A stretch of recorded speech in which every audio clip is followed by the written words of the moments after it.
Fellas, let's talk facts. Your belt game can make or break your look. You can have the cleanest fit, but if your belt is cracked, stretched, or sagging, you just killed the vibe. And believe me, women notice. First impressions matter. That's why I'm excited to partner with Anson Belt and Buckle. They completely reimagine how belts should work. No more holes. Anson uses a micro-adjustable track system that gives you the perfect fit every single time. Once you try it, you'll never go back to a regular belt. And here's what sets it apart. One box gives you 3 buckles and 3 straps. That's 9 different combos. More versatility, less clutter. You'll look sharp in every situation. Anson is family owned, backed by a lifetime guarantee. And because they're sponsoring this video, you'll get a free bonus buckle and a strap when you click the link below or scan the QR code. Don't wait. Upgrade your belt game today. It's go time.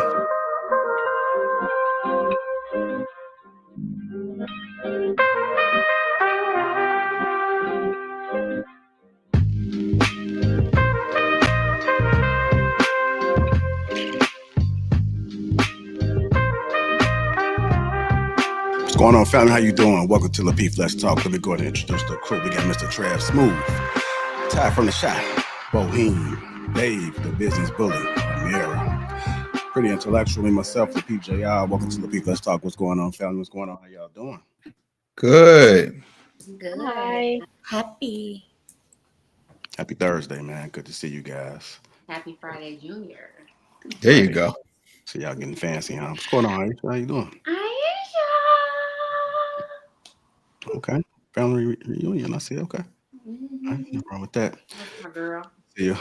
So I get the housekeeping out the way. Shout out to the sponsor, Anson Belt and Buckle. That link is pinned in the description. I will pin it to the top of the chat shortly. If you guys haven't already, hit the like button. Also, make sure you subscribe to the channel. And if you catch us on the replay, hit the like button. Also, make sure you subscribe to the channel. We got an excellent show ahead for you guys. Did marriage save women or cage them? Did marriage save women or cage them? This was a question that came up last night, and I thought it was very interesting. So I wanted to kind of further the dialogue and see if we can get some intellectuals to chime in on this conversation. So I'm looking forward to this. Y'all ready? I'm going to open it up with this. The first question: was marriage ever really about love or survival? Was marriage ever really about love or survival? I'm going to have like 2 or 3 people answer and then move on to the next question. So feel free to respond back to a previous question. I want to make sure I get through these questions, all right? I would say that it started out as survival, and I think that we have tried to make it evolve into love. But yeah, initially it was just about survival. All right.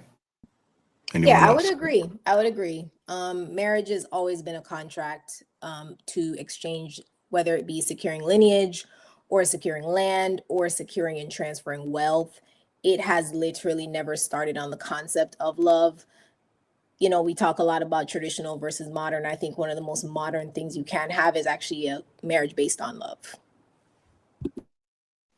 I actually agree with both of them, and I would even go as far as to say the reason why marriages don't work nowadays is because we base it off of love.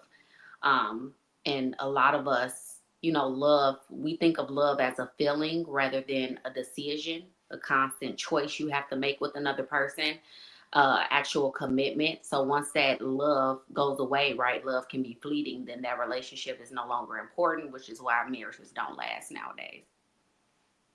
I want to say something too. I would say, I don't know if I can put it into survival or love, but the process of marriage happened because you're inviting another person into your family. You're adding another member to your family and hopefully expecting more members to come through that marriage. Formally adding another member to your family is like how humans used to live in tribes. You're making your tribe bigger. So I don't know if that is survival or if that is human tribalism. I don't know what you would call it. I think that would quite literally be survival. I was just about to say the Like, same thing, pretty. yeah, growing It's like, growing how could your they survive village, if they didn't do having that? more people around you, like that's very, very much survival. Yeah. Aisha Day. Marriage has always been a business merger. Like that's how it started. We're not going to move away from that. When we started to modernize things and folks like De Beers started to get in, the commercial industry started to make things change. We exchanged, cattle for the diamond engagement ring, and everything went to hell from there. You can call any banquet hall and say, "Hey, I want to have a party," and they'll quote you one price. You can call that same banquet hall and say, "I'm going to have a wedding reception same day, same time," and that price is automatically going to quadruple, if not quintuple. It's big business for the merchants, and it's so on all of this Disney and a diamond is forever, they live happily ever after BS that we bought into. But it's always been about power.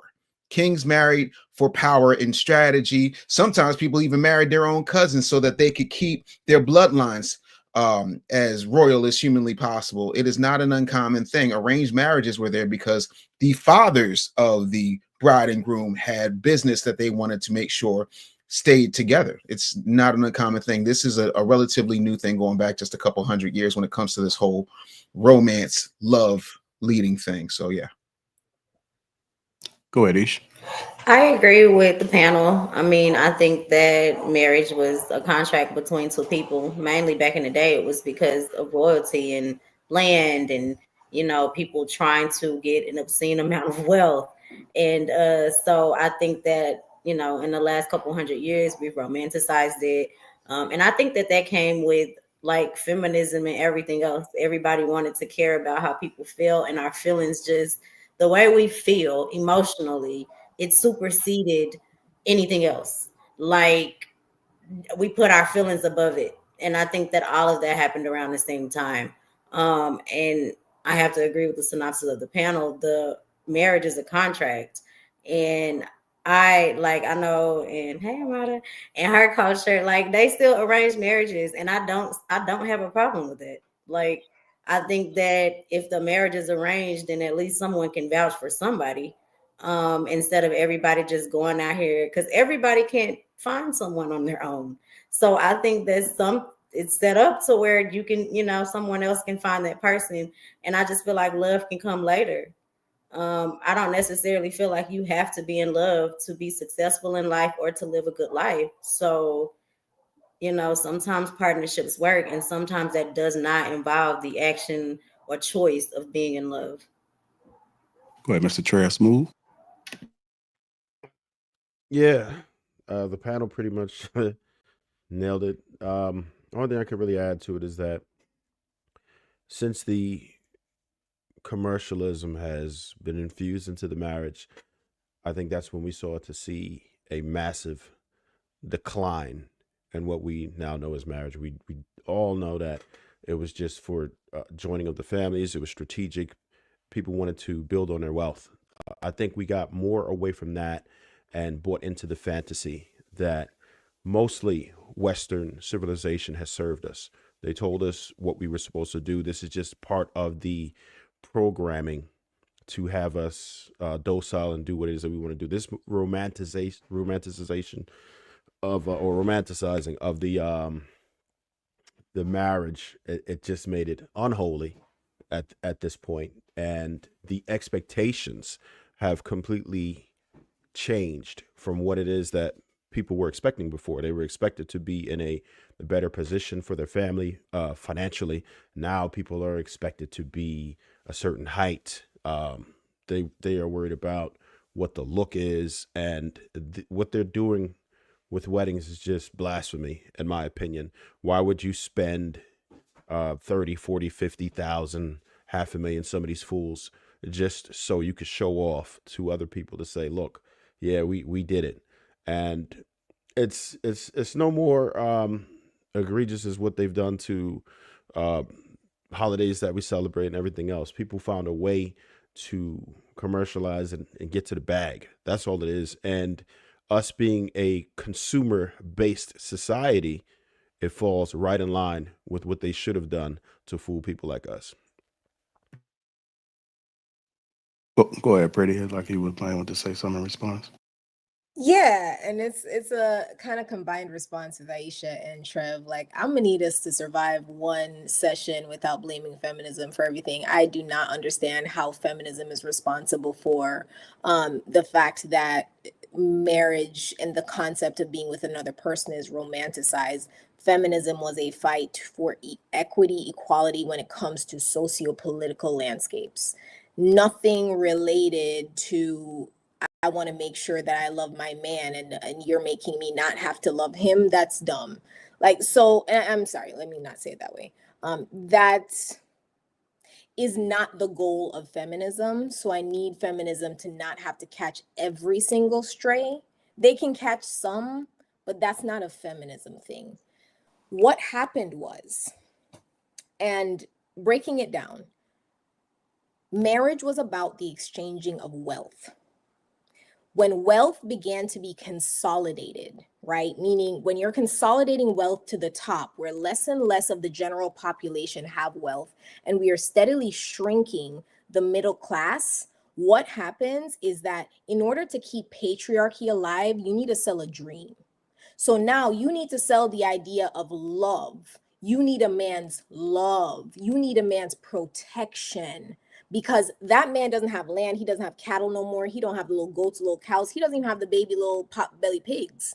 He doesn't have anything except for this idea that a woman needs him to be there so she can feel as though she's worthy, right? So the idea is, as we're tricking people with the concept of love, we're going to keep consolidating wealth to the top. All of these dreams have been sold to us many times. We talk about the nuclear family and, the real estate sector. We talk about all these things and how it was all a ploy. The whole concept of romantic love is because when you're snatching money and resources away from those men, they can't uphold patriarchy anymore. They can't do the things that say I'm the protector and the provider, because I can't provide because we are in capitalism. So I need you to stay because of love and loyalty. And especially in the Black community, Black women stay because of love and loyalty. We don't stay because of security with financial wealth. So I need us to not blame feminism for every single thing. Like, let's be very clear. I don't think Okay, that I time. think that we were Okay. having the same point, and maybe you misunderstood what I said, because I wasn't blaming feminism. What I was saying was feminism contributed to the romanticism of marriage, which is exactly what you said. I said it all happened around the same time, and I do agree with that. It pushed for women to be independent, just like you said. And if you're no longer dependent on men, then what other way would you need them? It would be for love. So that's just my take on it, and that's my stance. I haven't been on a panel in a while, so pushing maybe I wasn't pushing feminism. That was just my ideology of why it happened, is because I did think that it kind of shifted the narrative around that time, because women were like, I want to pay my own bills, I can do this, I can do that, I can do all of the things on my own. So when it came to a relationship, they no longer needed a man for that. So then it's like, well, what do I need a man for? I need them to help me emotionally. I want them to be emotionally available. I want them to love me. I want them to do all of these things. So that's just my take on it. I wouldn't say that it's to blame. I didn't use those words. But I will say that it accelerated the romanticizing of marriage. That's just my take on it. My mic's working pretty. Can y'all hear me okay? Okay. The reason I asked is because I could have sworn I never uttered the word feminism. I don't even know where that came from. Yeah, I was so But confused. yeah, I definitely didn't say feminism. I said that it was commercialized by the powers that be. Yeah, I said I was That's responsible. yeah, and that's different.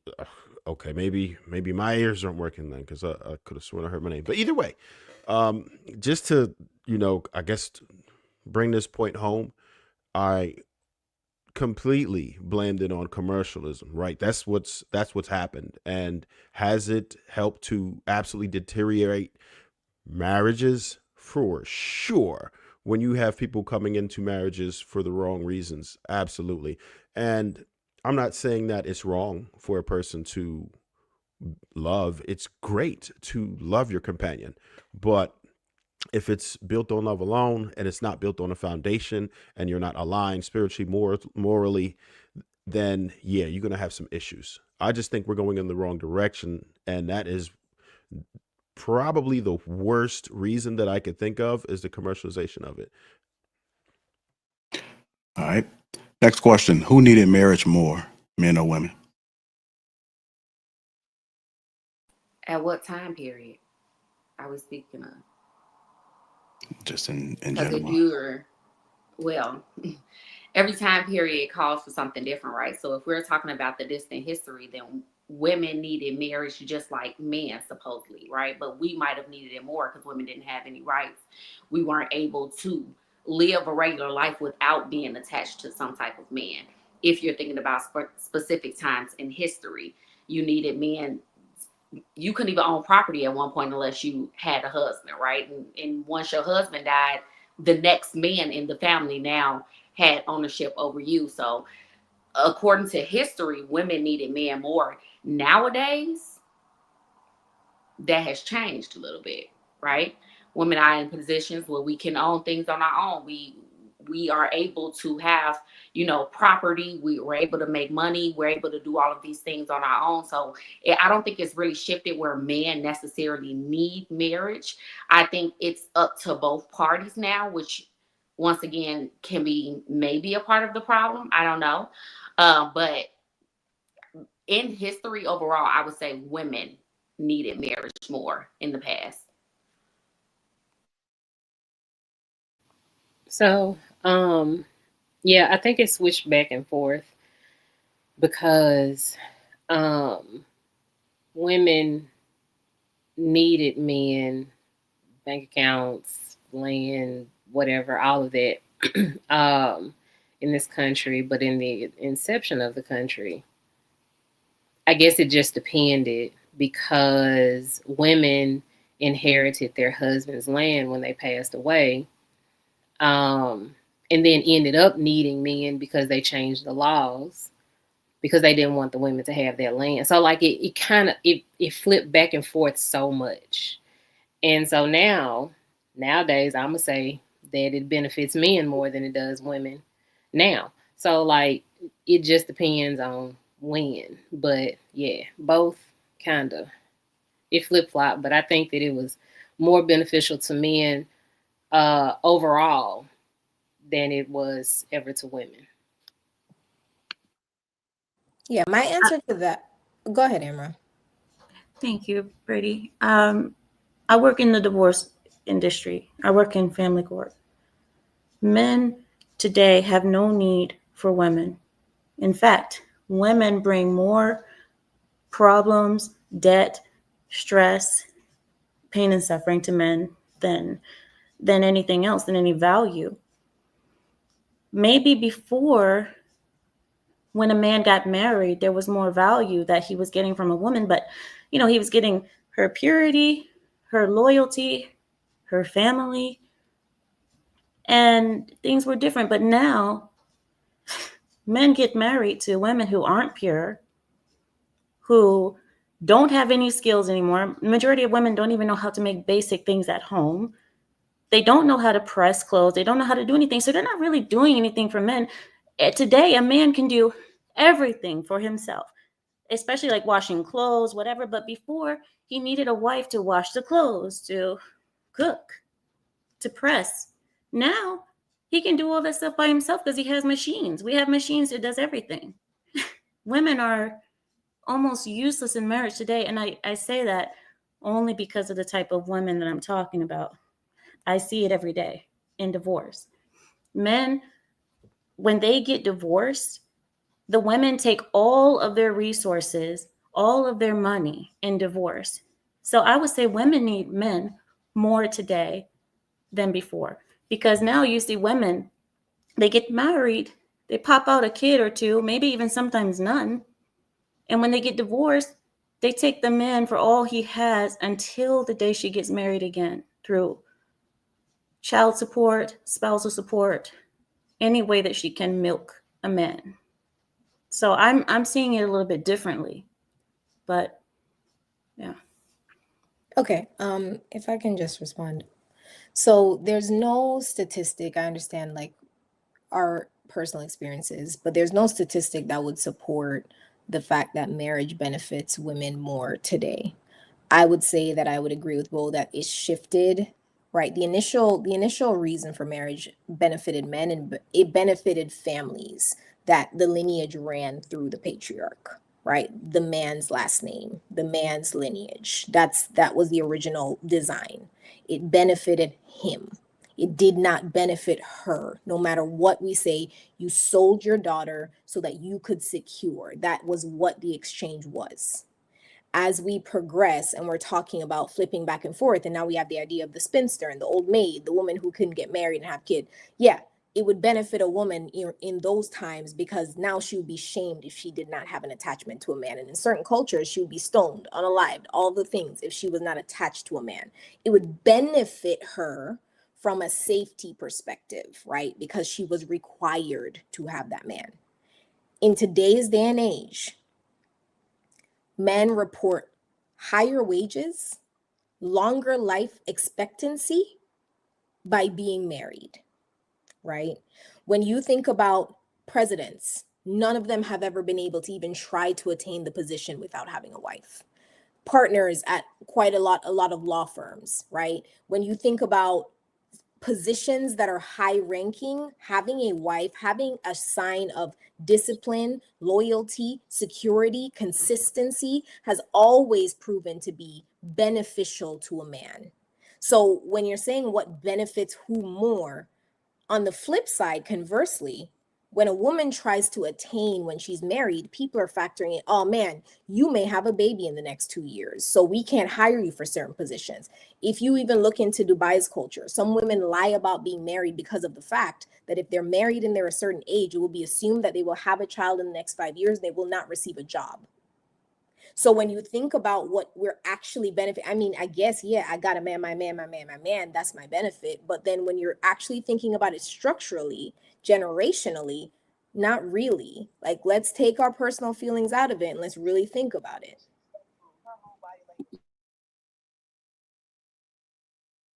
Okay. I can think of a stat that would support the idea that men have been less beneficial than women, and that would be family court. When you look at the idea that the one tangible thing that we know, right? And the family court doesn't think that anything else is important because they don't enforce anything else. All they enforce is the finances, and 97% of men have to pay alimony versus the 3% of women. So, and they disregard everything else. If I get divorced right now, I can't tell homegirl, hey, you still need to make me sandwiches. You still need to wash my clothes. You still need to, I can't do any of that. All of that shit is off the table, right? So nobody else thinks that's important or that beneficial to where you are still responsible for it. All of your duties are now relinquished, but whoever has to pay has to continue to pay. And I can tell you this, if it weren't for 97% of men paying it, then the family court system would be very different. Well, but wait, that's to assume the people who are actually that actually have the money to pay it. Like, that percentage comes from people who can pay it. Average men can't pay like these large numbers, and they can't pay alimony at all whatsoever. Less than 10%. Yeah, because average people, I'm an average person. I had to put my retirement, my everything, my accounts, my business was up for discussion. If my ex-husband didn't say I don't want anything, because we both of us had businesses. I didn't want his, he didn't want mine. But if he said he wanted something from my business, he could have had that because I built that business inside of my marriage. So average people do not pay. Like, both parties, the woman and the man, have to put everything on the table. So the percentage of men that you are talking about, that's the percentage of men with money. Everybody don't got money like y'all got money. These men, them men over in the chat, they don't have no money to pay in family court. They ain't got no money. Average men don't have no money. Them men is dusty and broke. So I'm assuming. I'm just gonna assume. So, but I'm just saying, like, we have to assume that though the men that are paying are the men with money. Those are few and far between. Most men do not pay alimony. Hey, Dave, do you speak? All right. So ask me the question one more time. I want to make sure I address the actual question. All right, the question was, who needed marriage more, men or women? Historically, women needed marriage more, right? But, you know, in all fairness, you have to look at the fact that, and I'm married. I can tell you, you know, more married men do well financially because they have a wife, they have people to support. The other part of that is we do tend to live longer because we have something to look out for, something to protect. We're naturally wired to do that. So, yeah, but now to Amra's point, you know, a lot of the things that are, you know, considered advantages are no longer exclusive advantages. And so, you know, it's a double-edged sword, but I do think that women, even by and large to this day, benefit more from marriage than men do. Anybody else want to respond? All right, next question. Did marriage protect women or just protect men's access to women? Did marriage protect women or just protect men's access to women?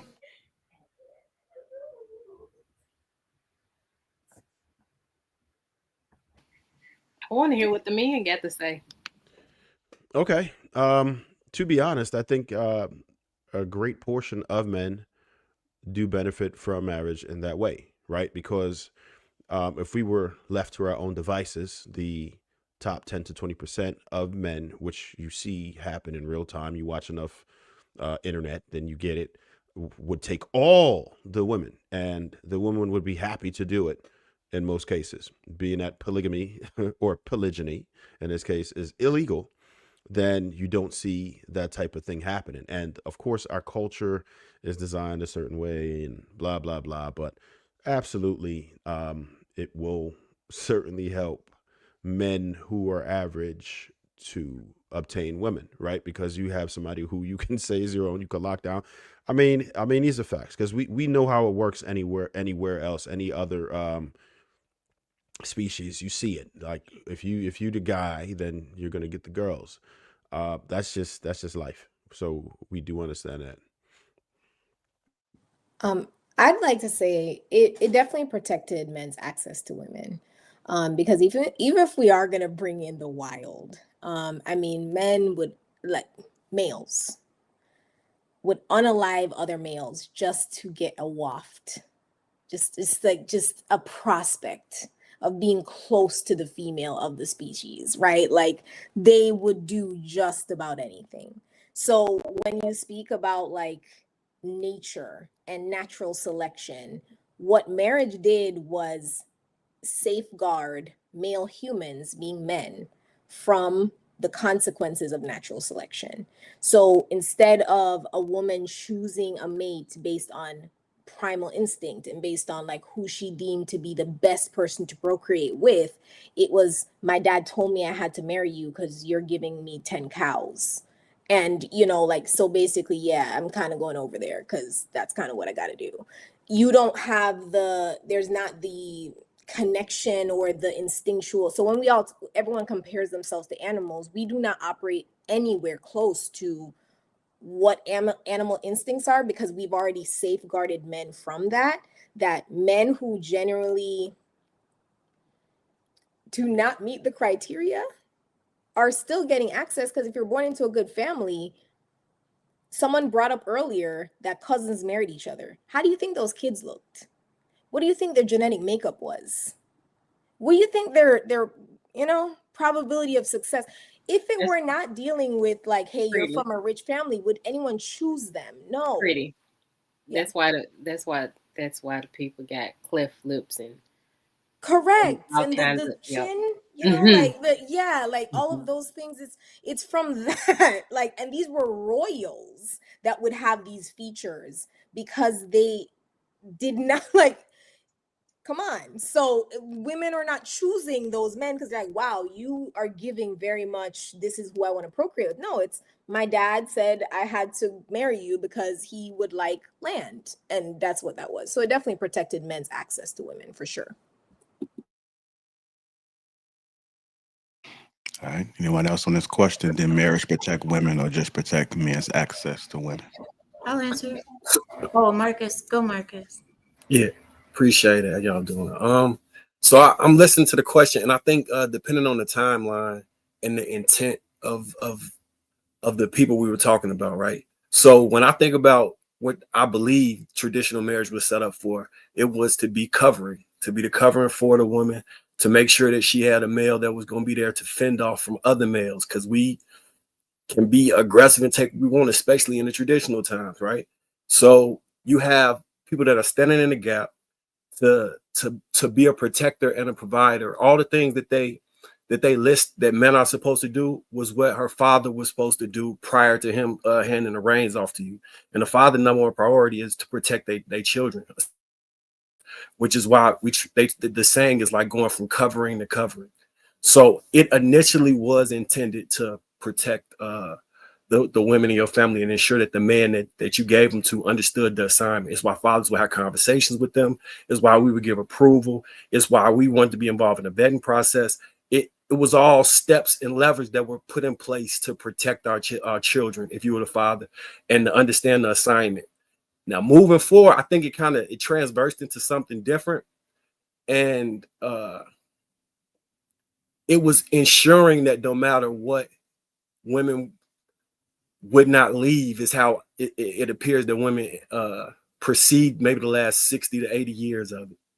And I think we're bucking up against the fact that society is civilized to the point that it's not necessary to have a male protector in the house specifically, because you can call the police for it.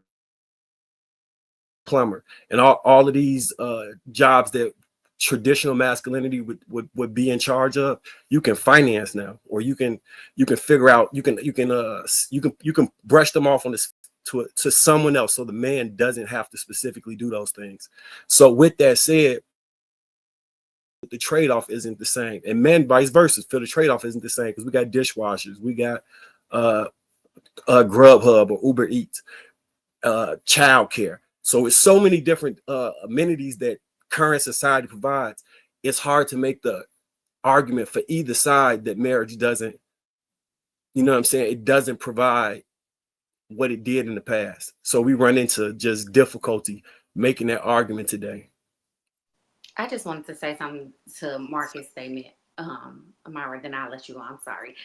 I think it was, to a certain degree, what you just stated was like romanticizing marriage, especially back in the day, when you were saying like it was going from one covering to the other, when the reality was that it wasn't for the benefit of making sure that the daughter was actually covered and going to be protected and cared for, right? It was more so a business deal. It had nothing to do with making sure you're going to treat my daughter right and protect her and all of that. No, you could beat her around, you could, rape her, you could do whatever you want to her. I just want to make sure that our business will continue and that I can capitalize off of what we have going on. I want to make sure that our families will grow richer because you're able to pay the 10 cows and whatever to actually have her. It wasn't like I had this conversation and I feel like he's the best candidate for you because I think he's the best moral and ethical person to treat my daughter correctly. I think over time in history, it might have gotten to that point, especially once we weren't talking about, what a man could actually give you financially, right? Now we have to start talking about how he treats you. Now we care about that part. But before that, in the beginning of history, none of that mattered, right? That's why they were marrying cousins were cousins. That's why they were bringing, certain people over. They don't care that you covering and protecting her. No, just make a baby with her and you could treat her however you want to. You ain't even got to talk to her.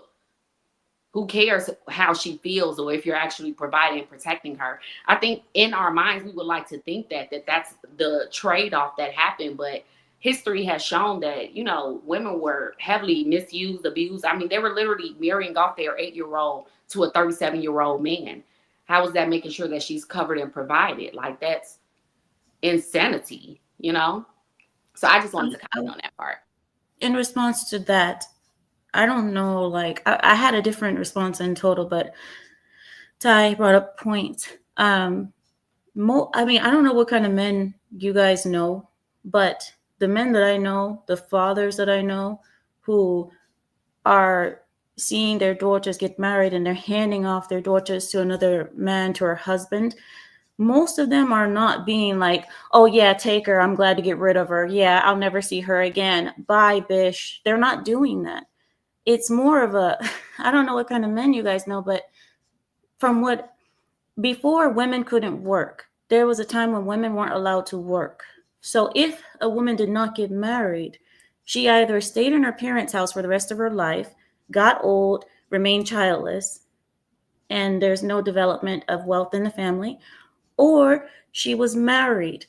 I don't know if you guys are talking about like India or Pakistan or Afghanistan, where you see where these people just get married off and they never get seen again. That's not how majority of cases work. I was in an arranged marriage. My father didn't just throw me off and be like, all right, bye, see you later, just take her.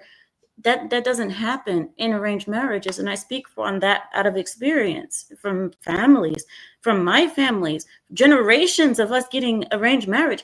None of us had this kind of situation where it's like, okay, bye, peace out. The family always protects. If the husband starts beating on the daughter and the family finds out, the men handle that situation. They take him somewhere and handle that, somewhere where we don't know what happens. We just see the aftermath. So I don't know what kind of situation what you're talking about, but that is not something that I have seen out of experience in arranged marriage. I've never seen anything like that. But I wanted to answer the question. I'll be fast. I know I'm talking a lot. I'm sorry, guys. But I wanted to answer the question. What was the question again, JR? Can I get it again? Did marriage cage or protect women? No. Did marriage? That's not it. Did marriage protect women, or just protect men's access to women? Oh, right. Women's assets to women, or access to women, rather. Men's access to women. Men throughout history have had access to women. Brothels, prostitutes have existed in all time. There are hoes in all decades, eras. There has always been access to women. I mean, a man can get off on a woman anywhere. I don't think that's the case when you're talking about access to women. You have to when a man gets married, he's not just having her and then you just bang her and then you just go off to work. He has to take care of her, clothe her, house her. I mean, this wasn't something for free. This is a man taking on a full responsibility of another person. Why is it seen as like, oh, this is access to a woman? He wouldn't need to do all this stuff. This is another burden for him to bring on a woman. Now you have to have something else you have to protect. I mean, I don't understand how that's seen as a access to women. All right, I don't. All right, I've talked enough. You guys can go. I'm sorry. No, Amir. So I agree. I agree with what you're saying in regards to. Next, I got you next. Okay, go ahead. No, finish up what you were saying. Yeah, no, I was agreeing with Amira in regards to the role that a paternal figure would think about in regards to being there for their kid. And I'm basing what somebody might not like, what Ty says is unrealistic, off of my understanding about how I operate and how I view what I would want for my children, and how my grandfather had conversation with my father about how the family would get involved if something was to go wrong within a relationship, and about the general role of men as protectors. I'm not saying we've been perfect and nothing ever happened under. I'm saying the majority of us did not condone abuse of any kind, and we would step in to assist. That's a thing. Like I know the color purple painted black men to be these abusers who got drunk and had kids everywhere and left them, but that's not the majority of black men. I don't. Small minority who do act like that may have had multiple women they did this shit to, but I don't think the majority of black men operate. Marcus, y'all keep talking about today and within our time period and our parents' time period. I thought we were talking about historically. Over all the time of human being existence and women being around. That's what I'm referencing. There was a time when women were just sold off. We were another form of kind of like property, especially for your fathers and everything. It wasn't that they had conversations with these men and they had the best intentions in mind for your well-being. It was about how they could capitalize off of having this little girl, because that's all you could do with the little girl at that time is capitalize. You can't continue the lineage. You're not going to be the next king. So I have to marry you off to someone that it makes sense to marry you off to. It doesn't matter if he's a good person. We're building something larger from here. It's really not about how you feel. That's what I was talking about. I'm not talking about nowadays. That's why I said now, as we've gone further in history, that may be the mindset of men, right? Because the whole idea of marriage has changed and morphed. It's transition. So now we're not worried about necessarily what business acquisitions I can make to make the best lineage for my family. Now we're morphing it down more to how you treat her. Is this going to be best for her? Now I have to protect her, right? It's changed over time, but I was talking about historically.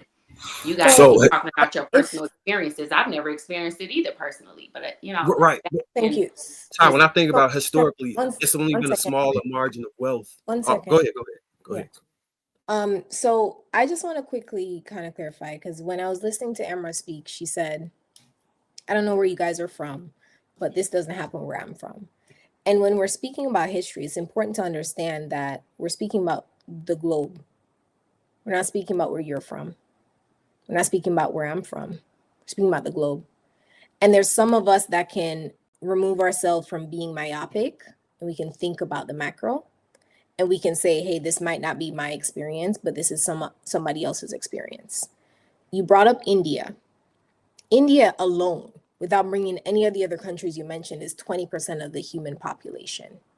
So if there's something happening to 20% of women on this planet, I am concerned.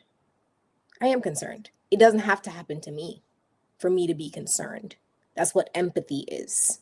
So when we're having conversations, I would hope we're not all getting on here to say, well, my experience is that I went through. No, I would hope that we're not doing that. I would hope that we are getting on here to speak about the general. And the general is that women have been harmed via arranged marriages across history and time and centuries and millennia, meaning when women are sold and bartered for land and lineage and wealth that is not considering the humanity in that person. And if you're going to bring up India, like, which is, it's an example, sure. That's a large percent of the population. So if you're saying that, I don't know where y'all are from, and then you brought up India, these are mostly Black people on this call. So most of us are from here, right? But we're speaking about a global experience and a historical experience. So I understand you might be getting a little bit bored, but I just want to kind of make that distinction that none of us are speaking about our uncles, our fathers. I would hope like we're speaking about the general consensus. I mean, what I've seen is that there's movies in America, like there's a whole channel on TV dedicated to making women victims and men just these horrible abusers. My statement is based on the nature of men. Most men, when they have a daughter, they are very protective, territorial. They're not just going to give off their little baby girl. I mean, you already know, daddies and daughters, mothers and sons. There's always a different bond between the two. There's a very special bond between daddy and daughter. Most fathers are not going to drop off their daughters and be like, yeah, get the F out of here. You're just useless. You're wasteless. This has happened, but you are speaking as if this is just the norm. When we're talking in general. You think in general, most men, when they had a daughter, they just gave her off and was like, yeah, get the F out of here. I'm going to barter you for 10 cows, and some land. So let's talk in general. Historically, Amari, yes. Okay. Yes, that has happened. All right, hold tight, y'all. Let's go ahead and get Dave and Aisha now, and then we'll circle back around. Go ahead, Dave.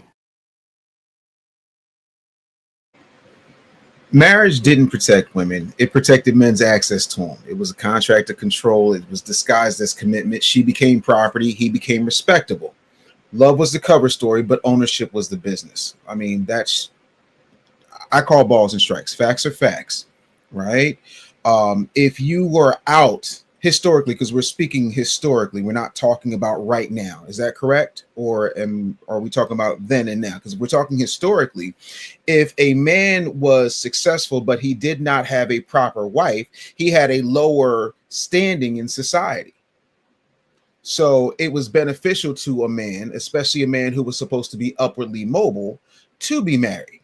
Having said that, women got protection, they got provision, they got access to capital, they got access to a name. This was a time period very different than the time period we currently live in, where now it's about more playing for your first name and everybody plays an individual game, where then everybody played for whoever the last name was. That's why to this day you see last names on people's jersey. You don't see people calling themselves Michelle Nicole, going back 60 years ago. We've got to get ourselves to a point where we understand that there is a mutual benefit to having strong family structure. One of the main reasons that the Black community is in such disarray is because we do not have a traditional family structure. So it's a mutual beneficial symbiotic relationship, but absolutely it gives as good as it gets. All right, we go Aisha Dembo. So I had to write some stuff down because it was going for a long time. So I just, despite like the modernization and everything, I just think the human species is made for a man to be with a woman. I think that partnerships create success. And I just don't think that we are made to be isolated. Like nobody's made to, that's just my take on it. I think that two halves create a whole. And if one is weak, then the other one is stronger. And as far as like the history conversation, I think that is the loaded question. And I just think it depends on who and what people you are talking about. Because I believe that throughout history, there were people who bartered their women and did things, but there were also kings and queens that never did that. There were kings and queens that actually loved their children and they loved their family and they didn't feel the need to sell people off. So I think that sometimes we focus on negatives and you have to put things in perspective. It can't all be one-sided. I think that currently now, if we're talking about in today's time, I would agree with M. White by saying that, hey, historically in Black American families back in the day, like you had to meet her dad, like there was a vouching process before you got married. So if we're talking in modern days, as far as like Black Americans, historically, you had to be vouched for. People weren't just giving away their daughters. And so it's like, that didn't really happen in our culture. So if we're talking about historically, I think that it happened on both ends. I think that some of the marriages were decent and then some of them were horrible. And that's just the way it goes. But Amira, we're not from your country, so we don't, that's just not something that we do here. So I think that it's hard for people to grasp that concept. All right, we're going to go to Bo. I got another question queued up after Bo. Did feminism free women or just free men from responsibility? But go ahead, Bo. So the romanticizing of fathers and the role that they played in the women being safe. From a man's perspective, I respect that y'all think that. I really do. And I hope that is the case for you guys. I really, really do. I really hope that you all really do find a way to protect your daughters from potentially dangerous men. But from a woman's perspective, you probably wouldn't even know. Because once your daughter gets in the hands of one of these men, you're not going to know until it's too late. FYI, there is not an abuser out there, not a successful abuser out there that presents themselves as an abuser. Most times, you men can't even sniff it out. And I know that you think that you are hound dogs for bad men. And I respect that you think that. I really do. And I'm not being funny. I'm not being sarcastic. I really do respect that you all think that. But from a woman, and once again, unless you got a vagina, you date men, this is something that you're just going to have to listen to. I want you to understand that it will be too late, because abuse starts so quietly, so respectfully. That man is going to be the most upstanding guy that you have ever seen. He's got money. He takes care of your daughter. He is well spoken. He's well dressed. All of that. And then he's going to make your daughter start to feel insecure. He is going to take her voice away from her. He is going to do all of the things, all of the steps that abusers make to weave this web that she can not get out of, not without some work. I want you all to understand that you have to learn how abuse works before you can protect your daughters from abuse. So if you really want to be that man that our fathers and grandfathers were not, then I need you to study the cycle of abuse so that you can see it. And then you can actually protect them, do something that they could not do. And so your romanticized version of what a man used to be to his daughter can actually come to fruition. I'm just saying, we have to stop thinking that these things actually happened when they didn't. I can give you a lot of stories. You need to talk to a lot of women with lived experience with abusers and ask them with their fathers that were involved, that had to meet that man. Ask them how they missed it. Once you do that, once you talk to a couple of women like that, now you can come back and say something. But until then, you just don't have it. Like, you don't have the experience, you don't have the knowledge to speak for us. But I respect as a man that you see it like that. Lapeef, I wanted to answer your question on if feminism freed women or just took responsibility or allowed men to not have responsibility. I honestly think that both would apply to a certain degree.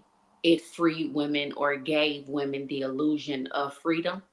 And then from there, it directly impacted how men not only were seen in society, but what they felt they needed to bring to the table in order to even have a woman or get married and things of that nature. It took a lot of responsibility off of their shoulders.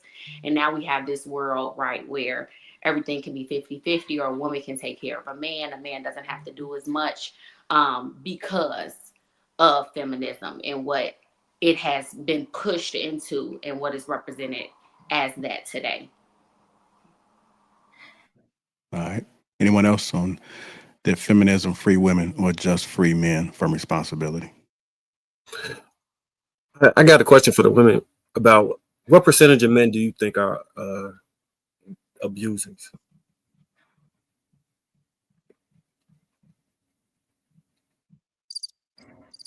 I have no idea. I don't know. Say what? What percentage of men do you think are abusers? Ask Pretty. I'm not a numbers person. I don't know what to tell you. I know she can answer. Well, you can't at least spitball it, only because you've just gave out a narrative that would have people believe that the majority of men are abusers. So I think it would be fair just to give a ballpark of what you think. I don't. Well, Trev, I didn't say majority. I'm not. I don't do that unless I know for sure. You didn't say that, but you insinuated when you explained how it would be very difficult for us to even decipher if a man is abusive, and you made it seem as if more men are so than not. That's the message that I got. If any other men got that a different idea, please let me know. And that, I'm sure, is what prompted M. White's question as well. Yeah, I appreciate it. what I got from it was how to protect from actual abusers, and that's why I was trying to understand what percentage of men do you feel are actual abusers? Just rough balling, like you said, it doesn't have to be factually accurate. Just in your personal lived experience, what percentage do you feel are abusers?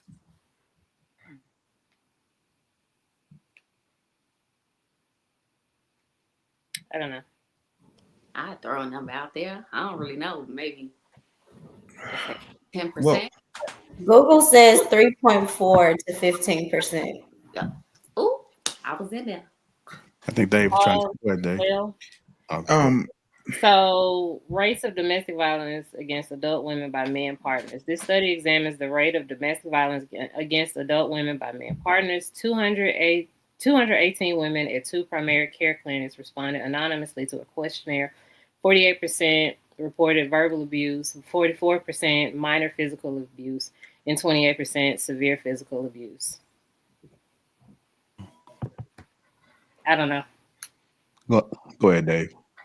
a couple of things. The first thing is, I think feminism did more to split the Black community than almost anything else.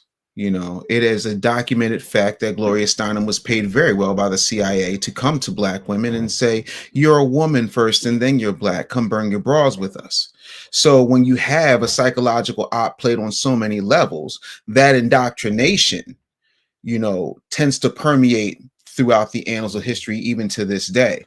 Because the truth of the matter is, when feminism got what they needed from Black women, they have pretty much left Black women in a lurch. Because if feminism cared about Black women, then Sandra Bland would not have happened.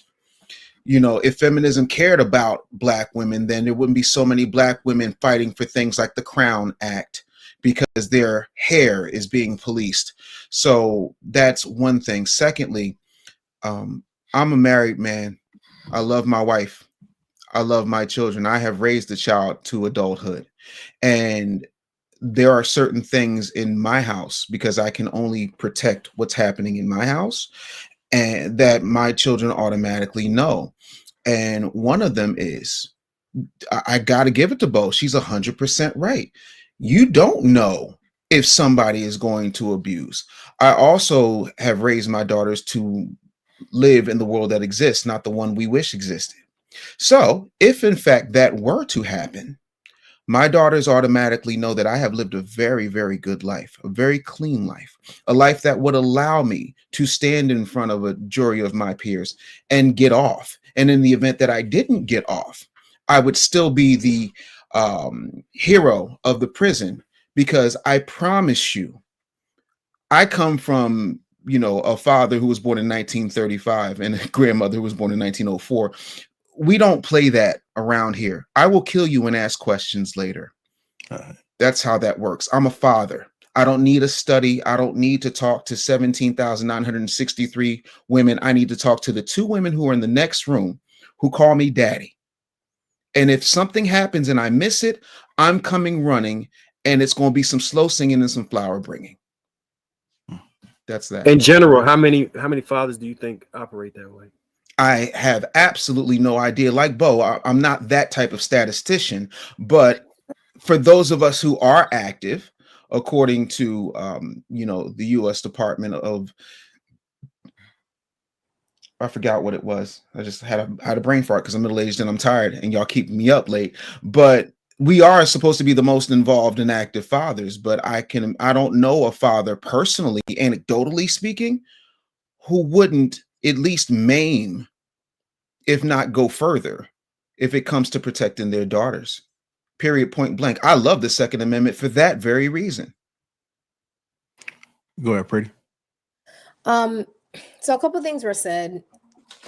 Number one, whenever we have this conversation about how many men are actually these harmful people, unalived women, even though we know globally a woman is unalived every 10 minutes, right? And we know that it's a silent epidemic, and we know that it's a problem. I guess if we need to say how many men before we address it and consider the majority of men, then I would say how many police officers need to unalive Black men before we consider it a problem? Because more Black women are unalived by their intimate partners than Black men are unalived by the police. And yet we still acknowledge that police brutality is a thing, because it's not the amount of people who do it, it's the amount of harm that's caused to the group that is already marginalized. So it does not need to be a majority. We should never ask for it to be a majority before we act. That's literally the antithesis of protection.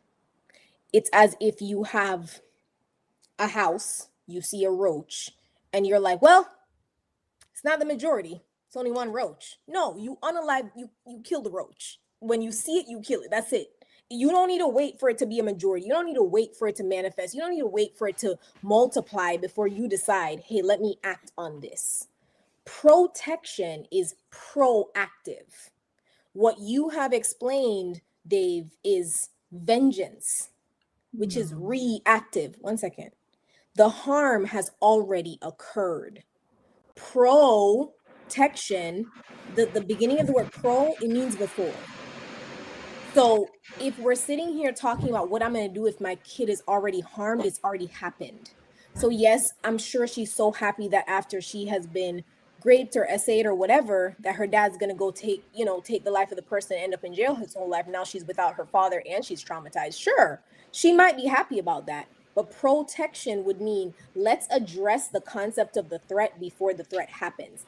And us talking about it before it becomes a majority is how we would address that threat before that threat becomes a problem. The second thing, or it becomes the majority, right? The second thing I'm going to say is on the concept of feminism. Black women didn't get tricked by feminism. Maria Stewart, if you guys look her up, was one of the first Black women who were known to speak about feminism, and that was in 1806. Black women have been speaking on this for a long time. The only problem is, as with everything that you guys should know, being Black men, even when you guys had creations, what happened? It was stolen by white men, right? So don't you believe that the concept of feminism and women's rights could be stolen from Black women by white women? You don't think that's possible? We didn't get tricked. We always knew that women deserved rights. We always fought for those rights. We didn't get tricked by white women.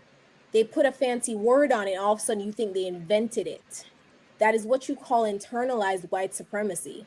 You believe they're the creators and the authors of all of these things, and we're just being tricked by them and manipulated them, when Black women have been speaking on feminism for centuries, silently, being unheard, being unregarded. If I may, because I want to be clear about two things. The first thing is, what I said was, I raise my daughters so they don't tolerate abuse. They don't see me beating on my wife. They don't see me doing things that would make that in their minds okay. My daughters don't and have not been beaten by me, because I knew as a father, if I do that, then I'm setting a tone to make it okay for another man to hit them when they go out into the world. I also have made it very clear when I raise my daughters that, these are certain things you don't tolerate. Ain't going to be a whole lot of raising voices, ain't going to be a whole lot of threats, all that stuff to be preventative. Secondly, Maria W. Stewart was feminism before feminism. I was speaking about modern feminism. And yes, we automatically know that concepts are taken. What I said was, and it is a historical fact, modern feminism tricked Black people. It was a divide and conquer act. I'm not divorcing the root of a thing from the fruit of a thing. I'm staying on the message that modern feminism, which was backed by the CIA, came in to disrupt the anti-war movement, disrupt the Black liberation movement, disrupt civil rights, and break up families. Because prior to that, statistically, the most married, most successful, most skilled group in America when it came to being together were Black people, because we were the number one laborers, and they split us up. Not only that, the government benefited from the fact that if you have a very large group that is not working, and all of a sudden you get them in the workforce, you get double the taxes. So yes, acknowledgement to Maria Stewart and how her concept got bastardized, but that's not what's on the table here. I was speaking specifically about what the CIA op did, because the Central Intelligence Agency, the spy wing of the federal government, decided to fund feminism, not because they wanted women to have rights, but they wanted to keep us fighting each other. Go ahead, Pretty.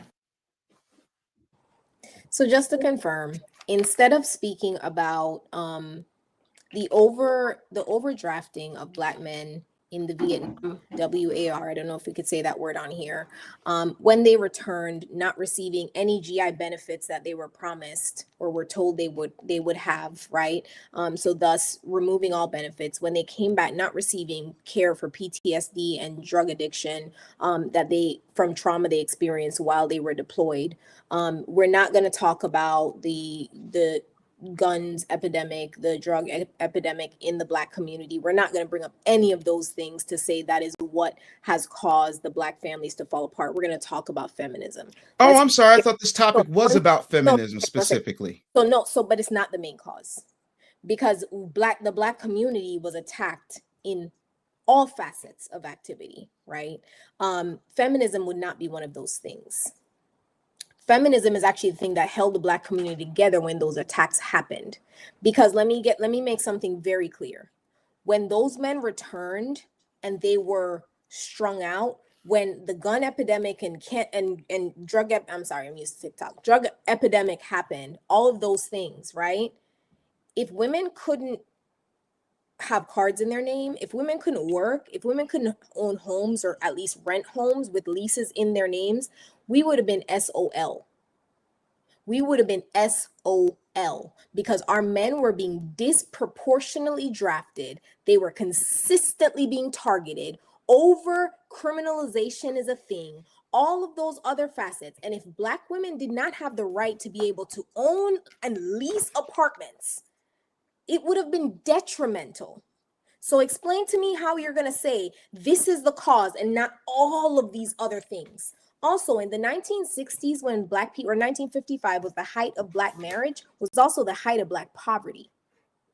So no, we were not the most successful. We were the most active. Yes, we were the most active. We were overrepresented in the workforce and underpaid. Women were getting paid $1 a day.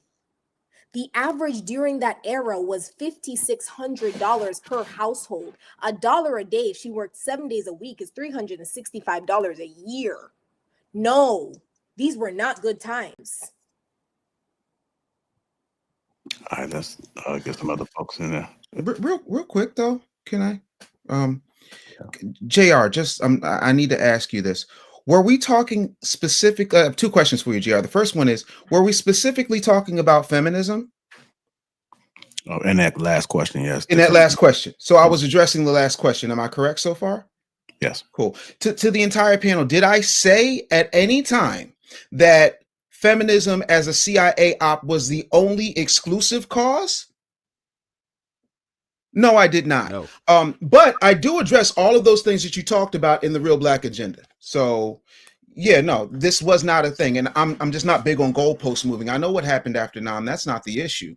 What I said was historically accurate and apropos to the actual question. I'm trying to stay on the actual question. All right. What's going on, Sweeney? Sweeney, what up? What's going on, y'all? What's going on, sweetie? Golly, man. What's on your mind? Oh, shit. Well, I did want to say one thing, though, because something that Pretty Intellectual said, that she was referencing Black male death at the hands of police. And she brought up the fact that we don't put the police deaths ahead of the women, or I can't remember exactly what she said. The reality Go ahead, because I don't want to fuck this up. She juxtaposed no because the initial statement I was saying was how I view the role of the majority of men, because we were talking about in general. Then it was framed in one is too many, which I agree with.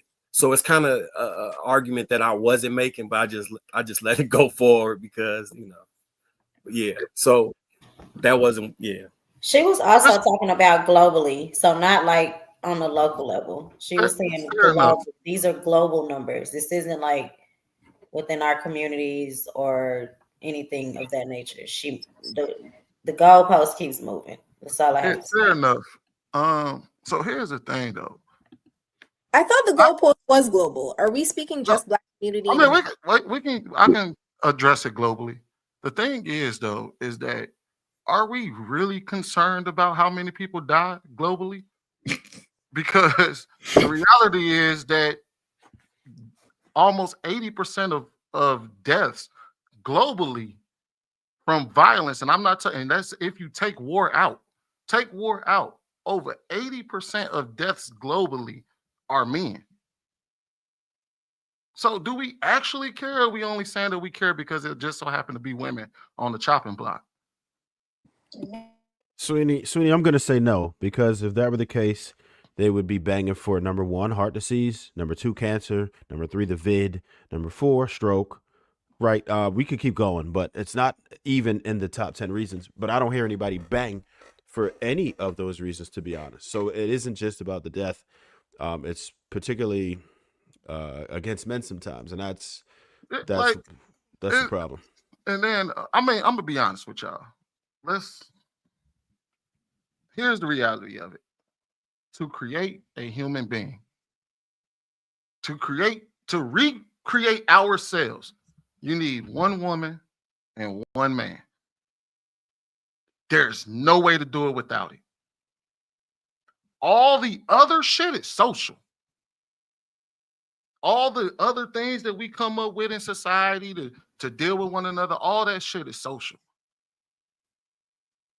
What exactly do y'all want from us? Let's come up with the social contract right now. What do y'all want from men in this relationship thing where to create the next generation?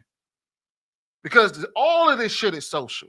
Because if y'all want it the way of y'all want us to leave y'all the fuck alone, we can do that. If y'all just want our kids, we can come over there, drop our nut off, and keep it pushing like animals. Are you talking about goat cheese, Sweeney? Goat cheese? I don't know what the fuck you talking about. Well, but here's the thing, Sweeney. Women, specifically us on the panel, literally sit here and say, this is what women think. This is what women want. And men are like, you got to follow my program. Okay, so do y'all want to know how we feel and what we need from you? Or is it we got to get on y'all program? We have to become the women that you want. We have to change ourselves for you. Because do you understand how many men how many of the little broke dusties in the chat be like, she gonna be single forever? No. If men actually listened to what a woman's perspective was, and both of us, not just men, both of us adjusted for each other, then I think that things might work.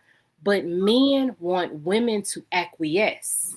Right. Men want women to be malleable so that we can form to their plan instead of finding out what we need to feel loved, valued, and appreciated. So here's the thing, Bo, because I get it. You're arguing this from a woman's perspective, but you also have to understand it from our perspective. Mm-hmm. For men, it sounds like an unfair deal. For a lot of men, it feels like a lot of responsibility and no benefit. So when we come to the table, now if you say, hey, look, we willing to come to the table and we're willing to take responsibility for whatever we do in the relationship, that we no longer put it on your plate as men, then I'm sure men will say, hey, look, we can get down with that. We can get down with if I ain't got to die every time you go outside and do something dumb, or Every time, oh, I got to be the one that puts my body on the line. You willing to jump out there too? You willing to take on the financial burden of the household without saying that it's an expectation of me? I'm sure we rock with that. But every time, like, you have to understand that we are also constantly seeing in these situations, women tell men what they're supposed to do. This is what you're supposed to. And oftentimes it has something to do with taking some form of responsibility for her and her actions. And so men come to the table and say, well, if I have to do all of that, then I need you to listen to me. But I respect that though, right? And it's not that, like, you know full well, Trev found out. I listen. I talk, you talk, I listen. But that's with a respectful man. The men that I am talking about are the men that do not listen. Men do not want to listen to women. Women tend, well, I don't know. I'm not a man. I can't tell you what women do for men. But I was gonna say, because y'all don't listen. Yeah, because listen, I'll be the first to tell you, if you ain't got a coochie and you don't date men, you can't say what a woman's experience with a man is. So I'll give you that, right? But personally speaking, and I'm pretty sure I've gotten a good feel for Ty. I know Pretty. We are respectful women. We are respectable women. And if a man is going to listen to us, we do the same. If you make us feel safe, if you make us feel secure, and that's not fighting imaginary intruders in the middle of the night. Safety and security for a woman is completely different than what men think, and that's what I'm saying. Like, if you listen to what we need to feel safe, we can feel safe enough to shut up, sit down and shut up. Listen, I want a man to make me turn my brain off. I will do it. Listen, make the decision because I trust you, right? But men do not do enough to listen to women, to listen to what they need to feel safe and secure, to sit down and shut up. Well, I'm gonna be honest with you. Normally, 9 times, all right.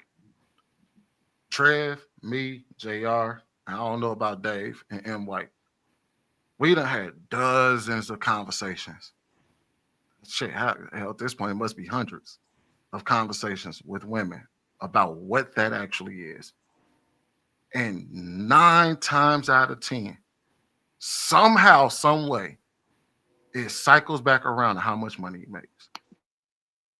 It's never, hey, look, hey, as long as you're willing to listen to me, give me the free space to speak freely and hear me out, and we have a kumbaya. It's never that. At some point, it's going to come down to, I just can't because he don't make enough money.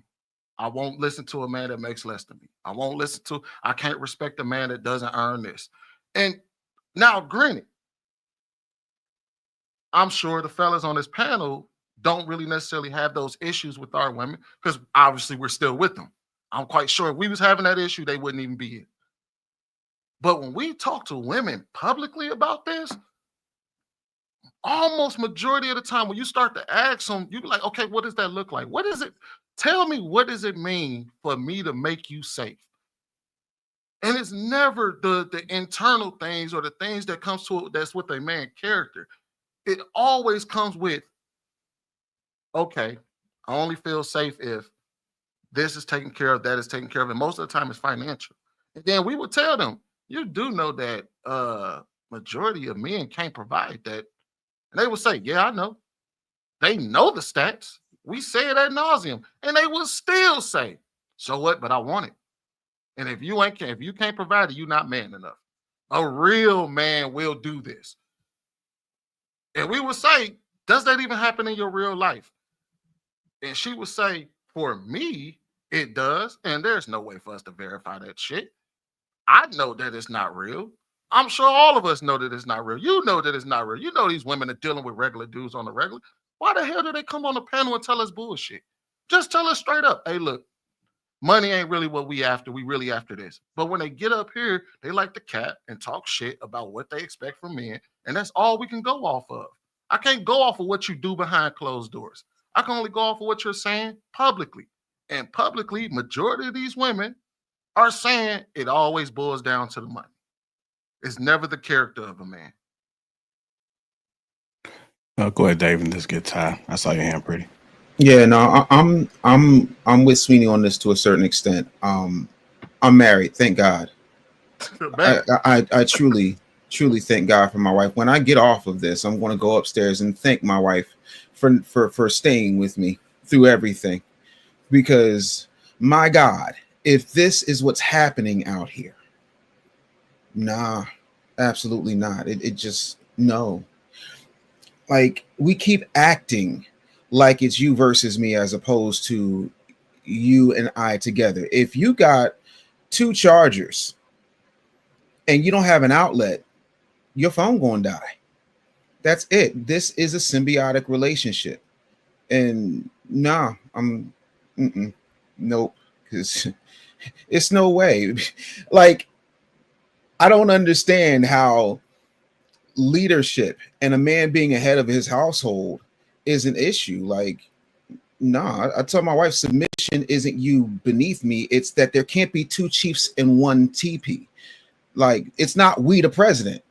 You know, I listen to wise counsel. When I have an issue, that's the person I go to. When I got a secret to tell her, I got some good news to tell, that's the person I go to.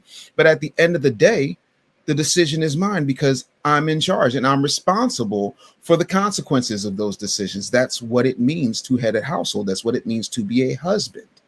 And, you know, for those of us who are married, and I can't speak for everybody, but it should be a beneficial partnership. Anything beyond that, if it comes out to all this commercial, I need a high value man, this, that, and the third, where are all of those standards in your 20s and 30s when Pookie was clapping it up? And now all of a sudden it's stepdaddy season and you now want the good man to just listen and make you feel safe. You know what, Dave? I want to ask the ladies a question real quick. And you don't have to be married or anything to answer this question. Just straight up, whether it's a relationship or a marriage or whatever. When the relationship or marriage ended, who did the people around you blame?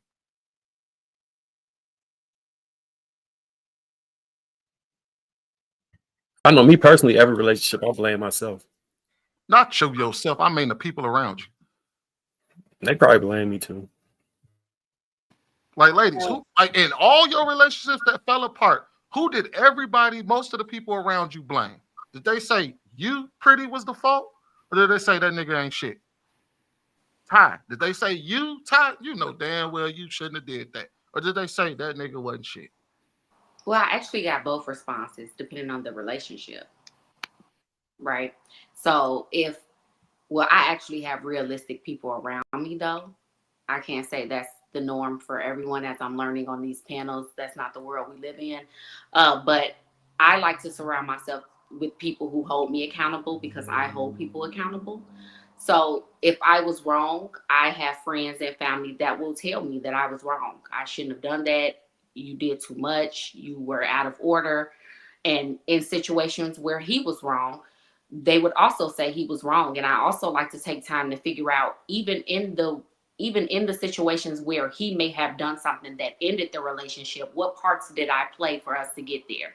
Because just like Dave was stating, it takes 2 to tango, right? Most of us in this world, we live in a society where we can't even partially survive, right? The average person, without both of us coming together and putting both of our skills, whatever that is, together in order to make this happen, to make a comfortable life and to build a family. So I think it really takes, a mindset where we, first of all, have to be realistic. We have to be able to hold ourselves accountable and the people around us accountable. And then we also have to think about, what are we deciding that we want to build a foundation on? If we're building a foundation based on societal standards and what they say we should follow, of course you're going to run into women who say that a man has to make 150,000, 250,000 in order for him to be a man, right? When realistically we know that's not true. It doesn't take for a man to make a lot of money in order for me to follow him or to submit to him. It takes a mindset. It takes a goal. It takes for him to be ambitious. It takes for him to be compassionate, empathetic, understanding, right? You have to be able to be with someone who's not going to only look at me as someone who can only cook and clean and create, but I also bring things to the table that can help us build and move to a different status in life. Like Dave stated, if, it wasn't for his wife, who knows if he would be where he is today. Not necessarily saying he couldn't do it on his own, but when you get a wife, she creates a home. Women move off of energy. And I think that's the thing that we're kind of missing here to a certain degree. Not all women, good women, right? Women who have sense move off of energy. We multiply things. So you can come to me with a house, I will make it a home. You come to me with a seed, I will make it a child. You come to me with a dream, I will make it a vision. Right? We actually create things. We should be here to be helpers. And in no way, shape, or form, when you find a good man, should you feel that submitting to him is an issue. Even in biblical terms, submission isn't seen as something to put you in slavery. It's something that shows that you have, faith, not only in that man, but in his trust in God, that he's going to lead you in the right direction. And I think that's what a lot of us don't have right now. First of all, a relationship with God. Second of all, accountability for ourselves. And then let's just be real. Some men out here do not have a vision, do not have a dream, do not have any, idea of where they're going. So a lot of women don't feel the need to submit to them. Because how can I submit to something that you don't even know where there is nowhere for me to submit to. I have to come up with all the plans. So What if his vision is just literally working at Amazon for $48,000 a year? And he probably retires at like 60-some thousand a year. Is that a vision? That's a goal, right? You want to get there. He wants to be able to retire at 60,000. I make 60,000. Now we at 120,000. We still building. But that's something I would take, and I would be like, okay, you want to work at Amazon? How about leadership? They make more money. Let's move up if that's what he wants to do. So y'all always try to diminish. The reason why I asked that question, I'm not diminishing it. Burgers. I'm not diminishing. You can't stay there forever. The reason why I asked that question is because that's most men. Most men just want to get up, go to work, and take care of their family.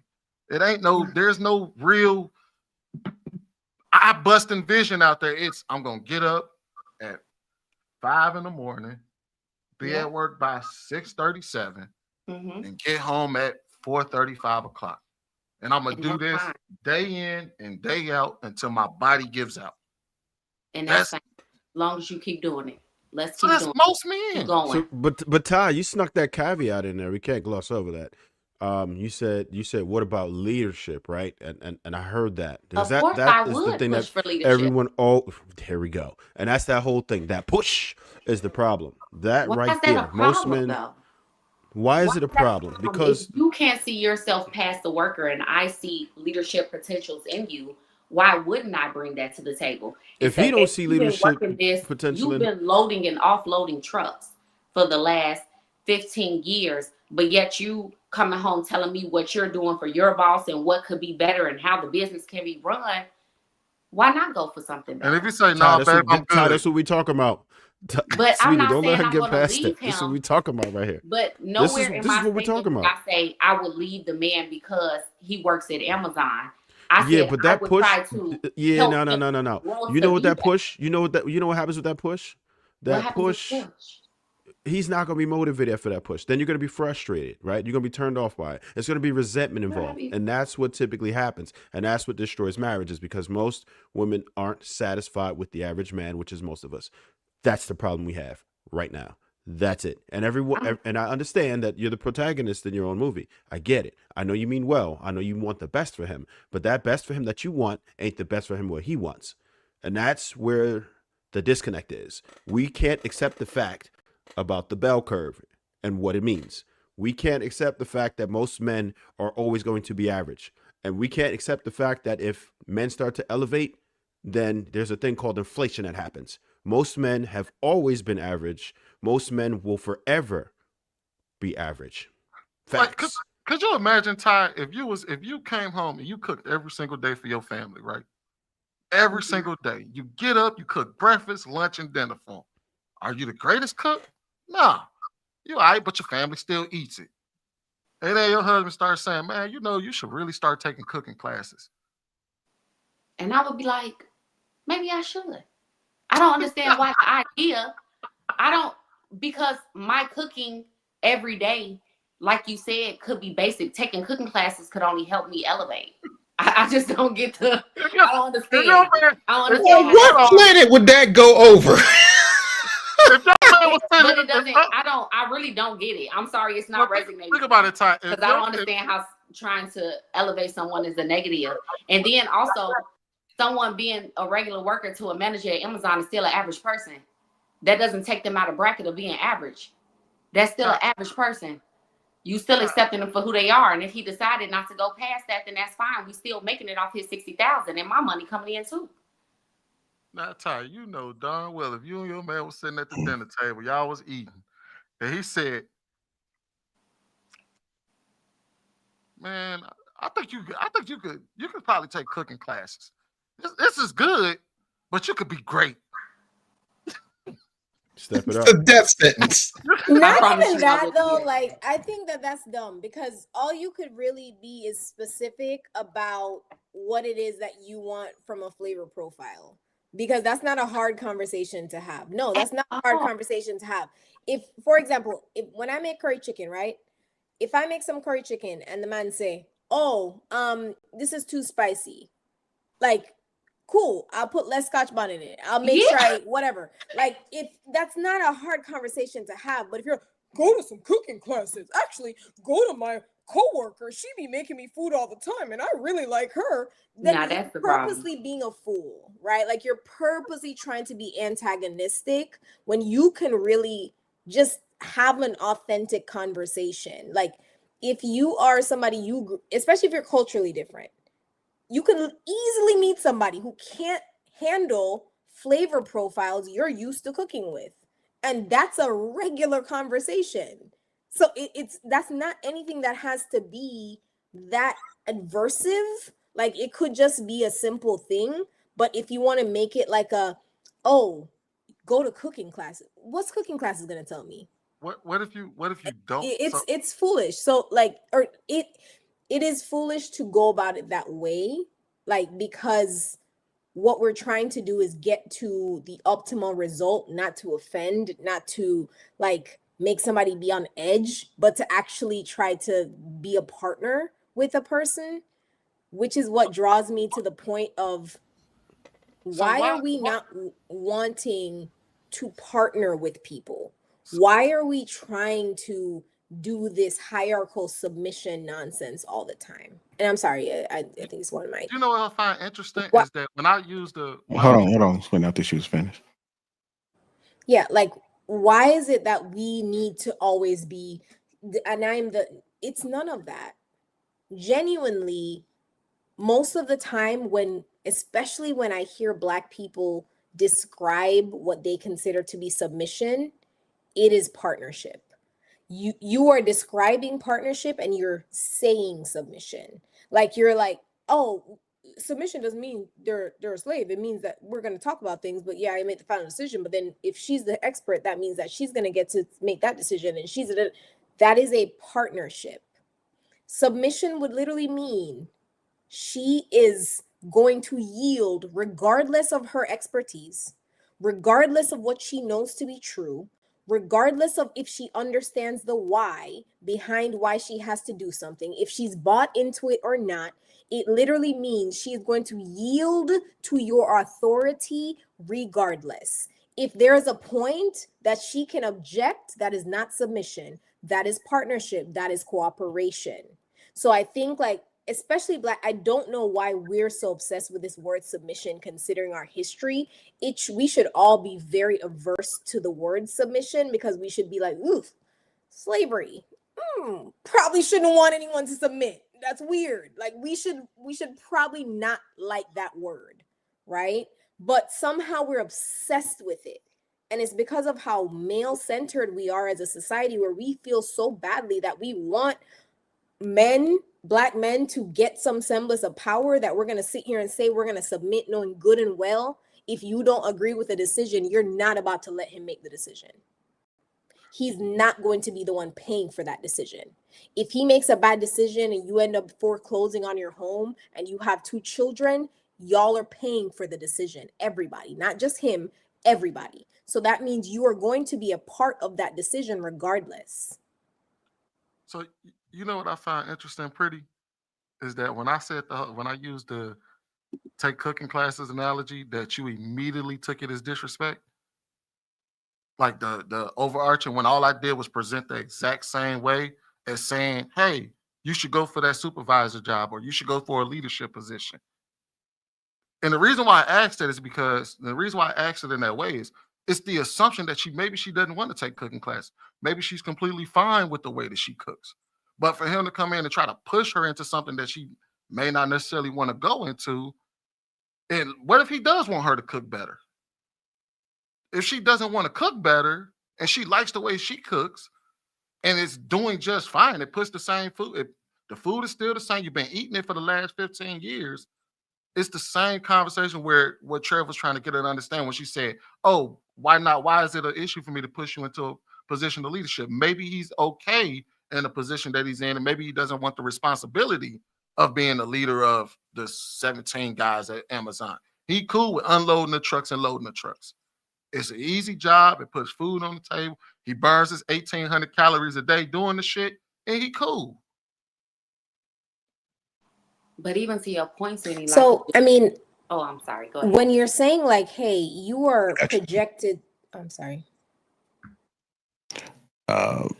Yeah, let's go ahead and get Ty in there, and then we'll come right back to you, Pretty. We got to get Aisha in there too, y'all. I was just gonna respond to what Sweeney was saying because I feel like you just made my point, right? Like the whole point of the relationship is for us to be making sure that each other feel covered, protected, right? Like happy, like we are both. It's a give and take in a relationship. So even if I've been cooking for you for the last 15 years and you've been getting by, and then one day you're like, dang, this could just be a little bit better. Like, you should take cooking classes. I would not have an issue with that.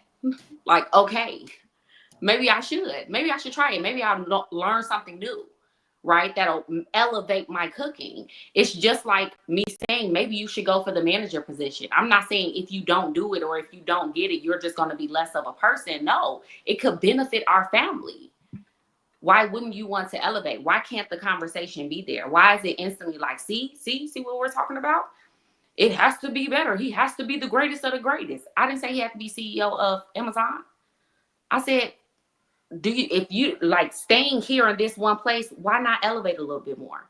It'll help the entire situation. Just like elevating my cooking will help your palate, or maybe you'll like more things, or now I have more to offer. I have more to serve you with. That shouldn't be an issue. Well, no, is my thing. Either way that it goes, neither way should be an issue. So the issue isn't always when it's asked, right? I'm not saying that the issue is when you request it.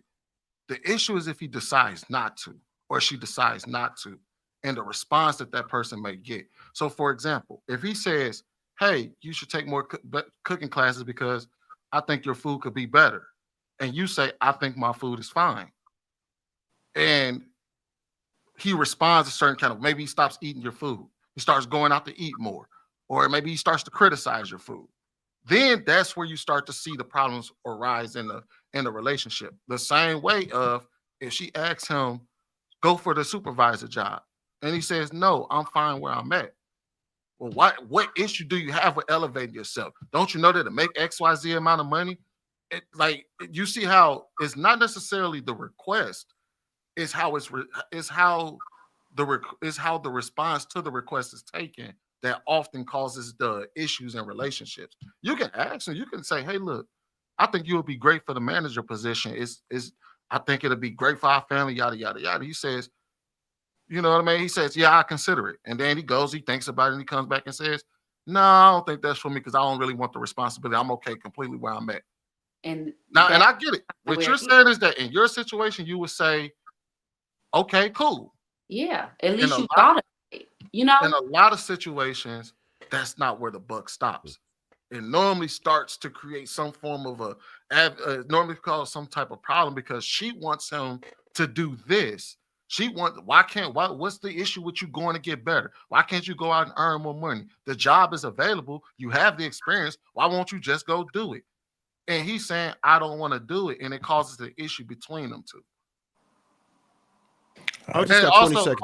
I just got 20 seconds. I just wanted to tell Pretty, the only reason why I use the income of the the reason why I use the 48 to 60,000 is because 48,000 is what average men make, and 60,000, roughly 60,000, is how much they retire on.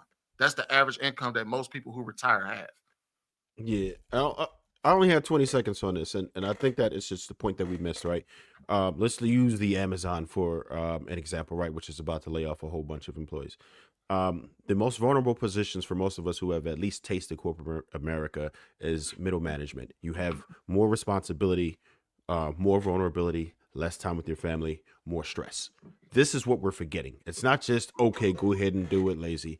It's all of these added tasks that you're going to have and more things that they're going to miss. And it's an intense sacrifice. And not everybody wants to deal with that shit. And that's just what it is. And not every man is going to be that ambitious. The deltas are what we need in life out of this, the hierarchy. That's what is the most functional. That's what keeps this world going. That's what keeps the men and women safe in society. And that's just what it is. We're not all going to be leaders. We're not all going to be that guy. And if you're an average woman, then and you want to be mated to somebody, then that's probably what you'll have to deal with. Go ahead, Ish. Let's get a mirror in there too. I'm sorry. Was there a question? Because it just kind of started spiraling. So if I wasn't sure if there was a question. I was just like listening to everybody's feedback. Sweeney, did you ask a question? I feel like Sweeney had a question. I didn't ask a question, but hey, ladies, just look at the comments. Look at the chat. Look at how they respond. No, we don't want to look at the chat. We don't want to look at the chat. I'm just saying that if you want a understanding of how we're responded to in these conversations, just do you understand the chat on YouTube is faceless and anybody can say anything? I'm just saying. I'm not looking at the chat. I'm just saying, if you want to observe how people respond to real conversations about real world situations and real people, look at what they say to us. I think you don't get a realistic view of how real people respond in real situations via the internet. I think you get the strong people on the internet, like Pretty said, who can be faceless and say whatever they want to say. But in the real world, people don't respond like that. People aren't automatically upset, up in a roar because your man didn't do exactly what you wanted him to do, or vice versa. Like, there are real conversations and people are sitting down and they're suggesting things. People think it over and come back with an answer, and you go along with that answer, whatever they decide based off of their reasoning. I think that's reality. And unfortunately, because of social media and the internet and everything, none of us live in reality anymore. We're all geared on this conversation that people have on social media, which is, highly pushed so that a certain narrative can be out there as that's what society goes by. Clearly, we don't. Right? Because even as Trev stated, most average women date average men. So we're dating the man who makes $40,000 for that. You date in proximity of your surroundings. So normally people date within the people that they hang out with in their circles. The dude at Amazon probably date the girl at Amazon. Why are we even having these weird conversations? And it's kind of like, I think Pretty said it earlier, like, you can't base this panel on your personal experiences or the people that you deal with in your small community, because in reality, I know a lot of women and ain't none of my friends like, oh, I ain't talking to him because he work at Amazon. Like, ain't nobody said that to me, right? We just be happy they got a job. You know what I mean? Like, you go to work every day, that's it. Anything. And then we also live in a society where whatever I have, you can have it too, baby. I don't really, it ain't even really like that. You know what I'm saying? Women ain't out here like, oh my God, he only makes 50,000. I was tired of shit. Now we at 200,000. We've been moving. What are we talking about? My daughter's school get out here and make it happen. $10,000. Like, and then it's like we do genuinely want to date for love. So these weird conversations that we have, and it's like the man at Amazon that make 56,000, he just ain't really trying to holler at us. He jumping in and out of beds. He don't know how to commit. He don't know how to be a family man. He don't know how to be a husband. He's running around sleeping with everybody at Amazon. So I feel like we have to look at it both ways. It ain't just women like, oh, I don't want him because he make 56,000. Where is that coming from? What Isn't one too many? No. Where is that coming from, Twinnie? Like who's saying that? I'll just say, isn't one too many? Because you date in proximity. The girl at Amazon ain't saying she ain't gonna talk to the men at Amazon. That's all I'm saying. The men at Amazon aren't doing what they're supposed to be doing to get them women. And you're blaming it on how much. Hold on, we gotta get Amir in there first, and then we can swing it around. Go ahead, Amir. The people in the chat, I sometimes look at the chat or I look at the comments on videos because these are the people who when they listen to us talk, we're not going to be able to change each other's minds. Like me talking to Aisha or Ty or JR or Marcus, we're not going to be able to change each other's minds as we're having our conversations because each one of us is bringing our perspective and we're bringing it hard. We're not really open to getting our mind changed on the panel. When we talk, it's mostly for the audience to make a decision on what they see from different perspectives on the panel. They make their decisions a lot of times looking at what we're saying and hearing us out. I always felt that when you're on a panel, you can't change the person that you're talking to, but the audience is making their own decisions and having their own viewpoints sometimes changed or reflected through us. The other thing was when you talk about the man who was at the Amazon, these are like, and we call it in Arabic, we call it like the steady train. This is the man who is like steady. He is who he is. He wakes up every day. You know who he is. You know where he's going to be. You know what he's going to do. He's steady. He doesn't like to fall down, but he doesn't need to move up too much. He doesn't have to speed up the train. He doesn't have to. He's steady. And these are the best men. These are the best type of people, the best type of guys. Sweeney, stop laughing. It's not funny. It's true. Those are the best people. They're steady because they're not out there. Okay, think about the entrepreneur or the person who's out there like chasing all these dreams. Most people fail. So even the person who has stars in their eyes and they're always trying to get out there and grab, a lot of times you're dealing with a lot of failure. And it's very rare that people make it big. So, I mean, you either go with the person who's steady and you know where things are going to be tomorrow, or you go with the person who everything is up in the air, you don't know. Real quick. I think it's shameful to discredit the chat. And surely we get some really shitty takes. Somebody just said me and Sweeney were comfortable at the bottom. Pause. They obviously don't know a thing about me, right? So we do get some shitty takes. But for the most part, it's people... You got to think about this. Would you more so give a realistic take if you're not held accountable for your actions? Like when you look and you see something that you saw was racist online, or if you saw somebody say something racist on there, right? When there's no holds barred, no rules, you'll believe a person is racist when they're in the chat, right? We believe that what we want to believe. What I'm saying is that if you're able to be behind an avatar and you're not held accountable for what you say, it is going to sometimes give you trolls, but for the most part, people are truthful there because they could say what they want without having to be accountable. Outside of the trolls, I think people are giving their honest opinions, and we shouldn't discredit it. So I would say that. And as far as the whole, I mean, I don't know. I don't know how I could beat that into your heads anymore as far as like what it is that men feel about it. And I get it. It's just kind of like Bo's argument here when she explains to us that we don't really want to hear, we don't listen to women. I think this is an absolute instance where women are not listening to what men are. And again, anybody who crosses my path, I absolutely encourage men to strive for the best, but I'm just going by what's always happened forever. Like nobody can ever give me a time where most men weren't average. They always had people who were degenerates and did nothing. We always had people who excelled, and we always had most of us who did just fine with the average. But to address Aisha, right? I just want to say this. Um, Shit, I've interviewed a couple hundred women already. I talked to women in what I was doing for a while. I've been in a lot of households, probably like 35,000, right? So I'm going to just tell you, I could see what kind of happens uh, within households, how people interact. And what I've seen, just and especially young women, I don't think that women who are long in the tooth have the same mentality as a woman who's like 20, right? And these women are coming up with different attitudes. They are having unrealistic requirements because their vision of what life is different.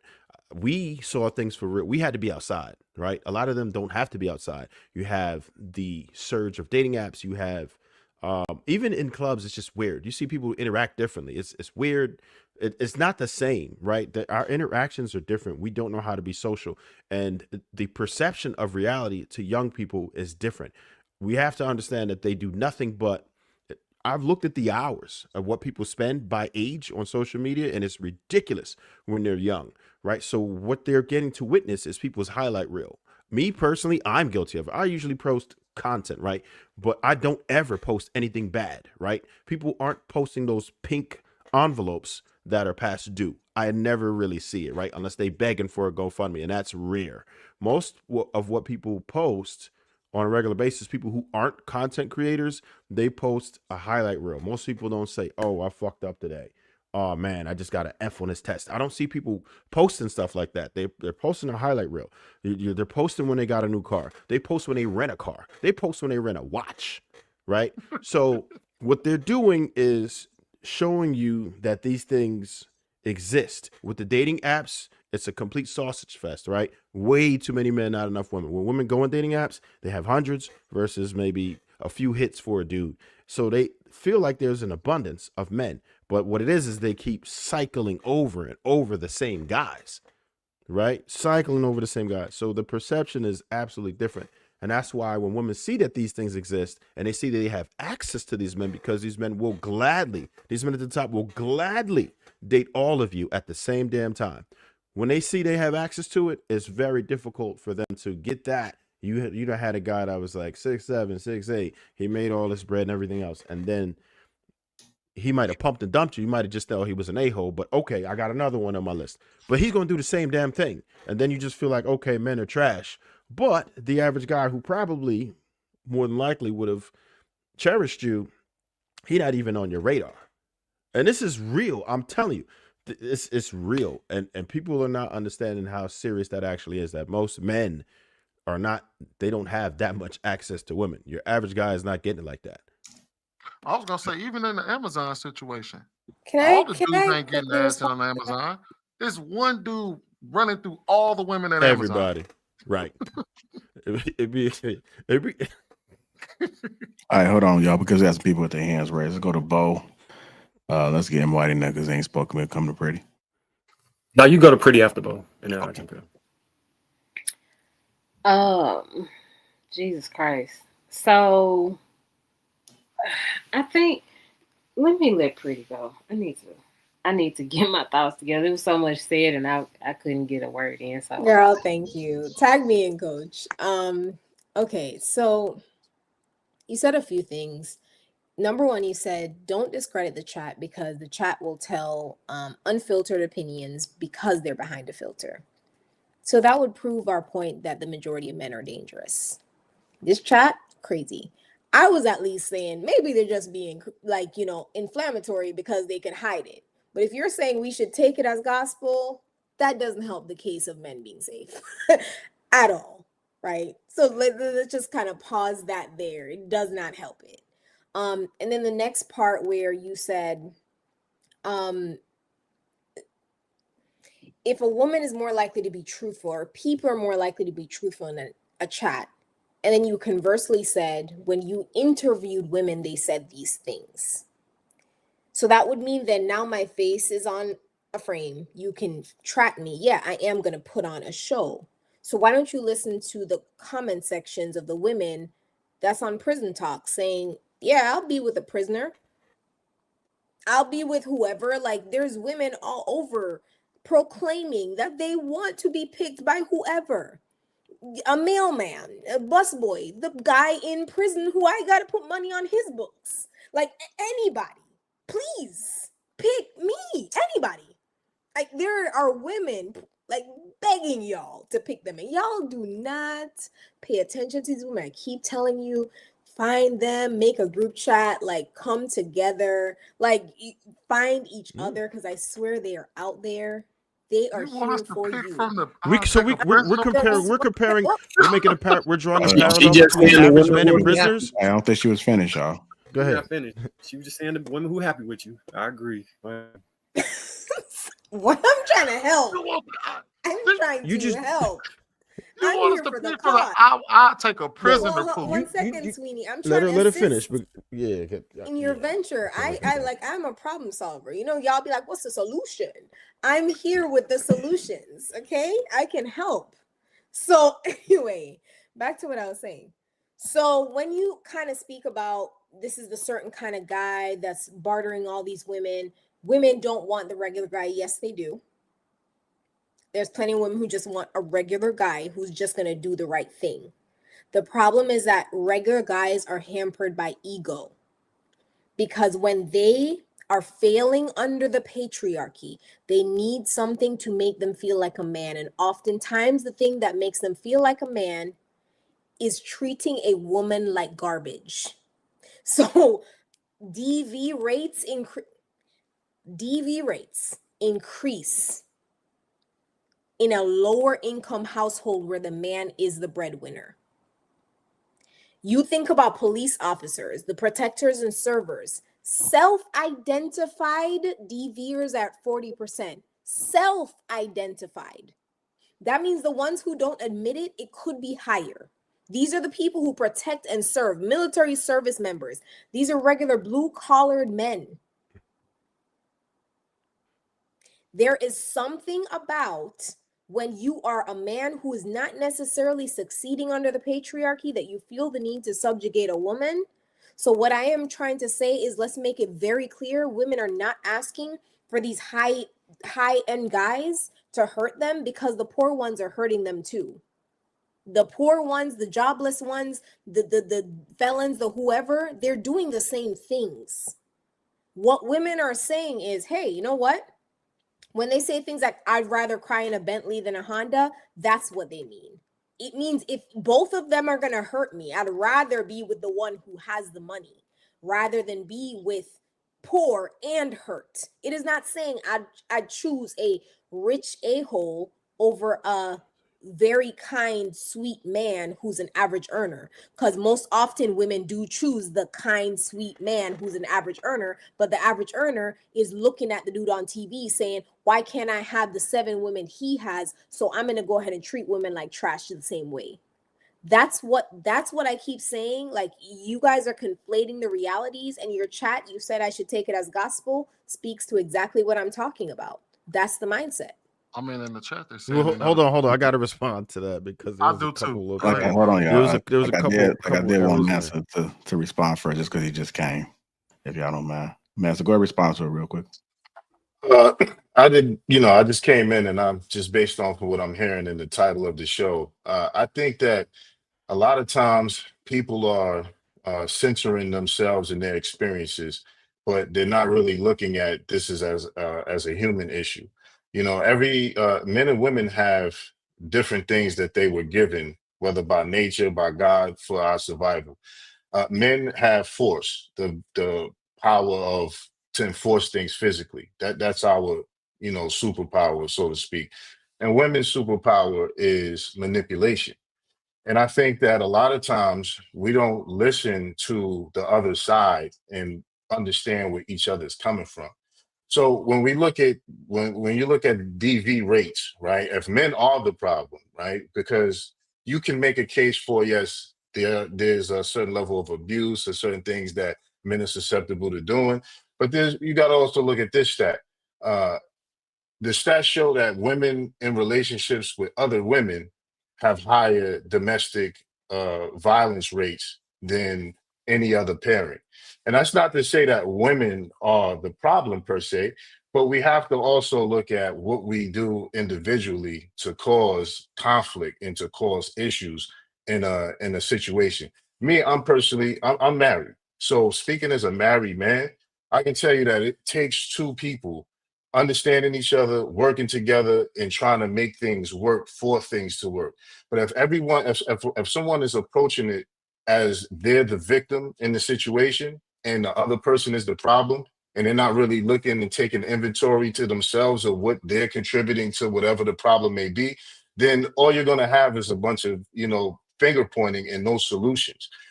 So based on what was said, if men are these monsters that, and this is just again what I'm hearing as soon as I came in, then we also have to look at what marriage has done to men as well. There's men who get victimized in marriages. There's men who go through domestic violence at very high rates as well in the Black community. One of the things that often gets overlooked is the things that lead to domestic violence. The way things are reported is not also necessarily the case. So I'm just saying, based on what I'm hearing, you can't really put men out there as these monsters, because it's men that are fighting for women. The rights that women have today, they have those rights because men fought to give them those rights, or men are the ones who voted or put laws in place to protect women. And when I hear about this patriarchy, matriarchy and misandry is a real thing as well. We can't really look at men and say men are the fault, men are the problem. Women want regular guys. Everybody is looking for their someone, right? So a lot of times people are going for their types instead of what's compatible with themselves. So with that, I don't, I know I'm just coming in and other people want to say things, but that's just my opening statement based on what I heard. You can't really try to demonize men when it is men who've built this society that has allowed women to flourish, that has allowed women to get jobs, that has allowed women to have some level of safety in the society. So I say that and I digress. Damn, man, I can't believe she ran off. Go ahead though. The whole men built society and men make it safe for women. You can't be the abuser. You can't be the predator and the protector at the same time. Like, that argument doesn't quite work, because men are the ones that men are protecting us from. And so that argument sort of falls apart at that moment. Like, y'all built the society for us. Yeah, but you also would take away rights and give them to us. Like I'm just saying, like, you can't abuse us and be like, but we protecting y'all. So I just don't like that argument to come up, because if in fact we did not need to be protected, y'all wouldn't have to feel the need to protect us. It's men who are doing the things. So I don't get why Can I you all respond to keep that? saying Sounds that. like men self-correcting. They see a problem. No, they they're take care not of it. self-correcting. If they were self-correcting, then we wouldn't have all of these serial rapists out here. Like, I'm just like, no, they're not self-correcting anyway. I don't know what to tell you. Like, okay? I'm probably not making sense. It's okay. Don't worry about it. You good. You good. No, I just want to ask you. So when you look at men, as one monolith, completely. So if a woman has a problem with a man, right? Based on your logic, then all men, we should look at all women as just one monolith. That all women are the same, right? Women are these. What men are saying a lot of times is women are manipulators. They use them for their resources. Women do this, women do that. Now, we know some women do certain things and some women don't. So to say that men are the ones violating and abusing and men are the ones that are protecting, yes, for instance, when men meet each other in the street, there's a certain decorum you got to have when you're dealing with other men, because men have a propensity for violence. I just opened up and said that that's the thing that God has given man: physical strength to enforce things. Women's superpower is manipulation. Women are very manipulative to get the resources that they need to. This is something that's evolutionary. This is something that's just built into the biology. So is it safe to say that all women are manipulative and all women are the same way? Yes, men protect women from other men. And you know what? I grew up in a single mother household, right? And my grandma, I grew up under a matriarchy, and a good one at that. My grandma and my mom always taught me, don't let women use you. I'm going to show you how to cook and clean for yourself so another woman won't be able to manipulate you and control you because she can do these things for you. Now, this is coming from women who taught me this at an early age. So are they wrong for what they're saying about women? This is what I'm saying. When we start to finger point and put all men in a box, all you're essentially doing is saying that we're all the same. And when you do that, you're not really making a logical argument, because clearly, if you get into a conflict with a man, there is a police system that you can call to, enact some type of justice and some type of control system. Because you know what? This has developed over eons and centuries of human civilization. If you remove the civilizational structure that men built, you have roving tribes and gangs that would just run and raid a village. And those very same men who get married understand that I have to put my life on the line to protect my woman, to protect my sisters, to protect my mother, to protect my children. So men are actually putting themselves on the line, their life on the line to protect women. That can't be swept under the rug as if you're the protectors and you're the abusers. No, that doesn't make any logical sense. It makes plenty of logical sense. The question is, Bo, do you think that all men are the same? No, I do not. And that is not what I was getting at. What I'm saying is this is an imperfect society that men have built. All I'm saying is that men are always these protectors. Where are those men that are the perpetrators? Because you all tout men to be protectors, but you have to acknowledge the other side of it. I'm saying all men are not the same. That's what I am actually saying, is that you have both of them. So the men that are trying to protect, there are also men on the other side that are trying to harm, that are trying to take our rights away, that are trying to make us property again, that are trying to subjugate us. You have to admit that. I am actually saying that all men are not the same. So it's not like I am not a person that looks at a man and is like, he'll probably abuse me. Like that's not my first thought. It is an unconscious thought because that's how women have to move. But I want you to understand that when you all bring that up about men built the society so women can flourish, that is not true. Men built the society so men can flourish, not women. And women fought for rights so that women can flourish. So, women fought to just be equal in our rights, just in our rights in society. Not necessarily because y'all will swear I think that men and women are equal. I'm talking about equal rights. Women fought to have that.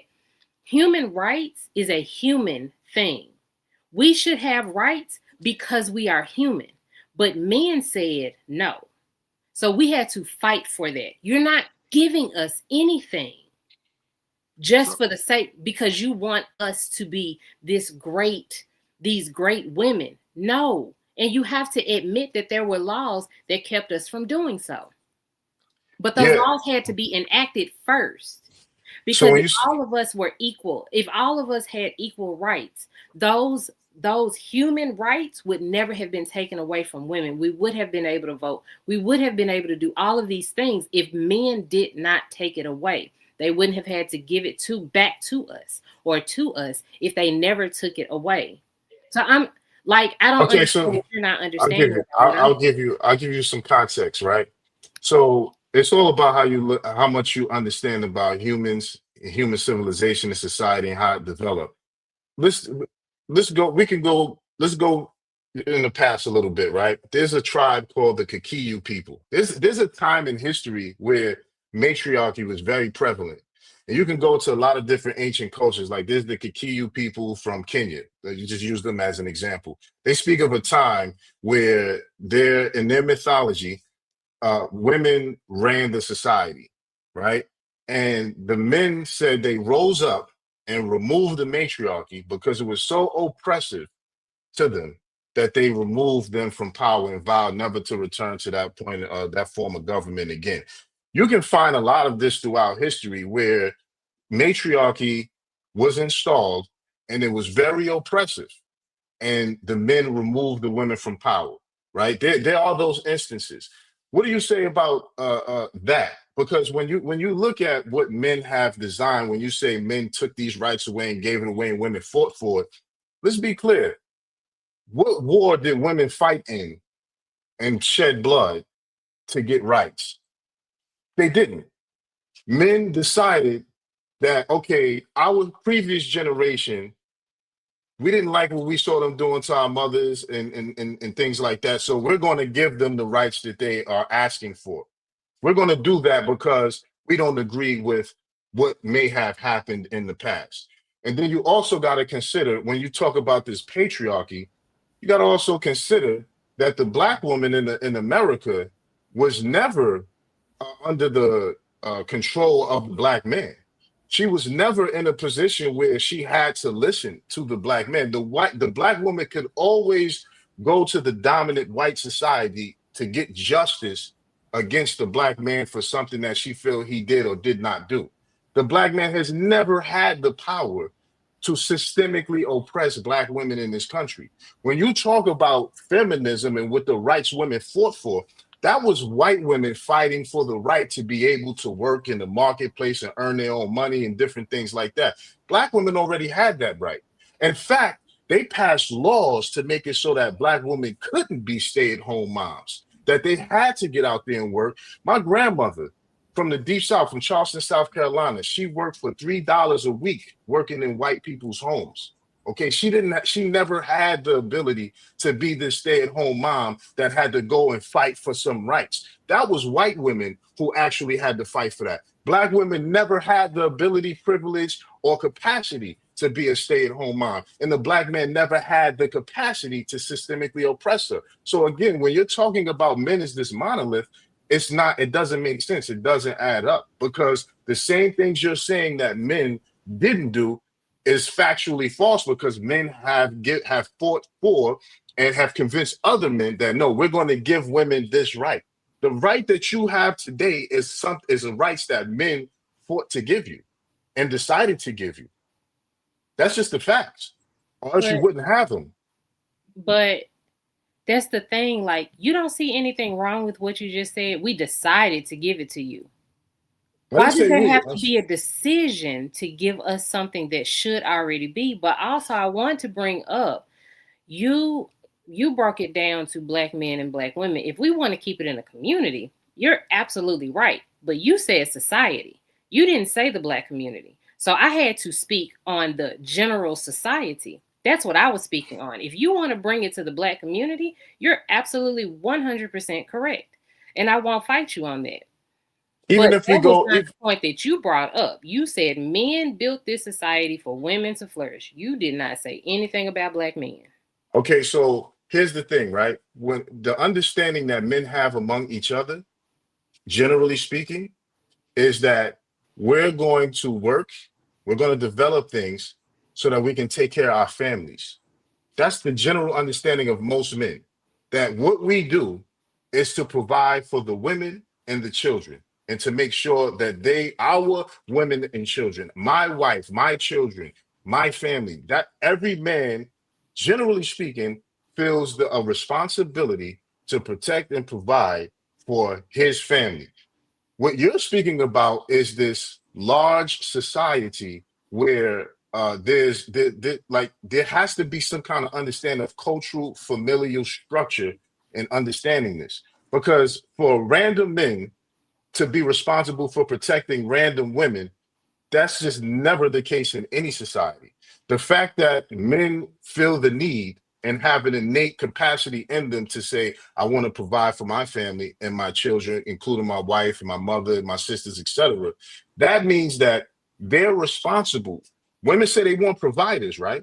Right. So when a man goes to build a society so that he can earn something, so that he can take care of his family, that's what I'm talking about. When men built the society so that women could flourish, because that is the system that a man developed to take care of his family. Now, what we have here is women have the capacity to go earn their own money. They can go work their own jobs. They can do whatever it is that they feel they need to do for themselves, right? And that itself, in and of itself, was a societal decision, because men decided that, okay, although I'm responsible for protecting and providing for my family, my wife wants the capacity to go out and earn her money too. Or the women in my life want to go and be the best of themselves. That was a decision that the society generally, through the voting process, is what I'm talking about. Through the voting process, decided that women should have that capacity to do it.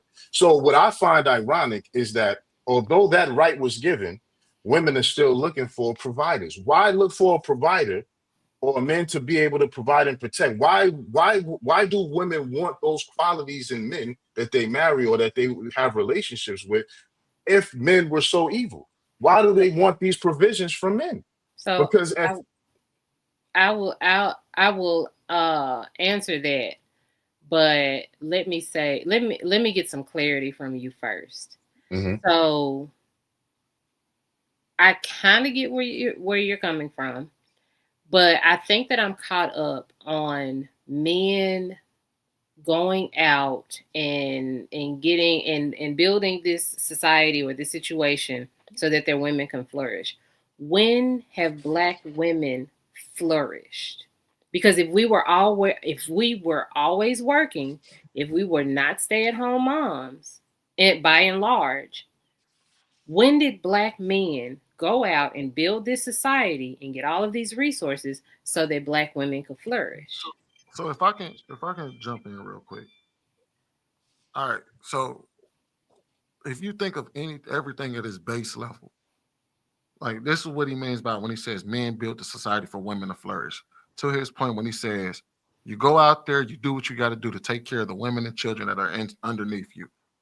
If you think about basic human activity, wife doesn't like being rained on. Man builds a hut over her head. She says she's cold. He'll sit there and blow on her and be like, "Are you okay now?" I wave a fan.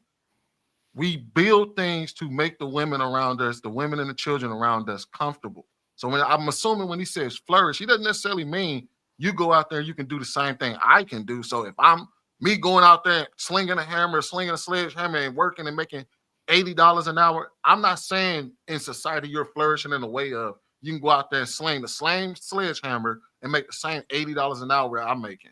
What he's saying is we did things to make y'all comfortable in society. And what has happened is every time women have came up and said, we're uncomfortable with something, men did something about it. For example, when they said, we're not comfortable being in the house all day, every day, and not, you know what I mean, and you get to make all the money. And men came together and said, should we gonna let them vote and go out there and make their own money? And said collectively, sure. Go out there and make their own money. Like, it's a like women, we work and acquiesce to one another as society goes on. Women ask for certain things, then we sit there and congregate and be like, all right, we gonna give it to them? Sure. That's what we mean by when we built society to, like, because we don't only just protect y'all from other men. We protect y'all from natural disasters. We protect y'all from the rain. We protect y'all from animals. We protect y'all from diseases.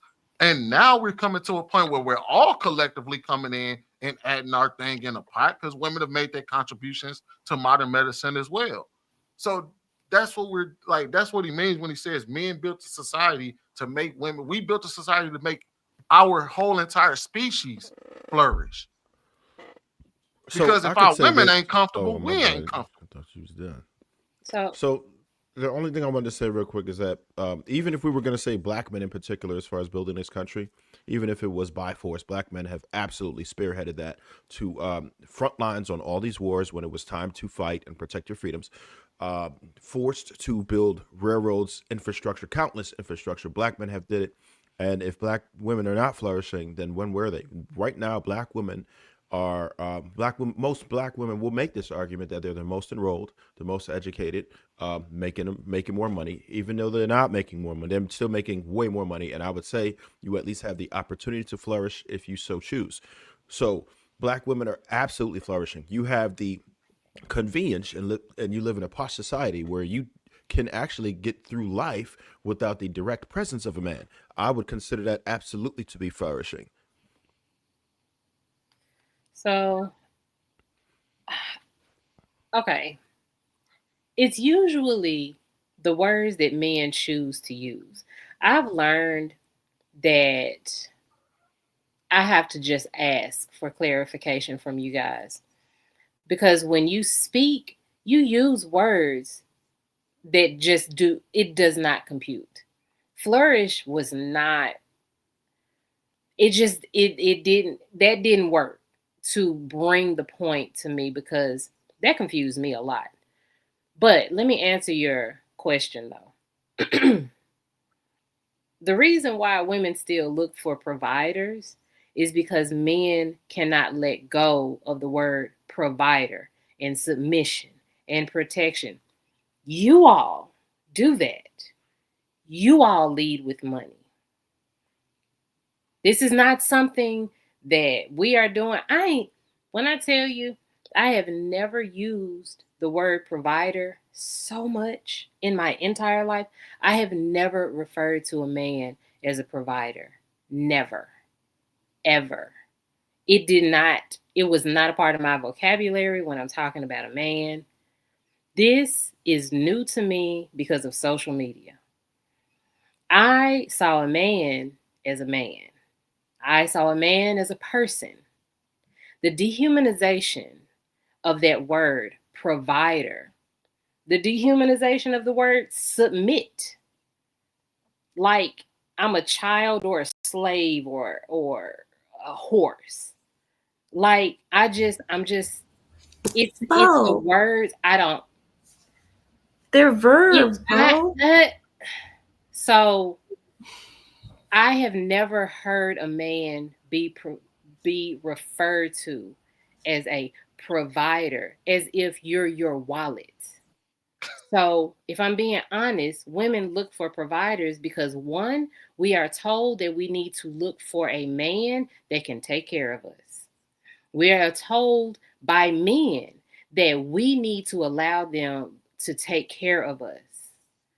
So, if you don't want to be a provider, if you want us to be independent, because it's like men complain about being providers or women looking for providers, and then they don't want us to be independent. I'm not sure what part of the fence y'all want to be on. Do you not want an independent woman and you want us to look for a provider?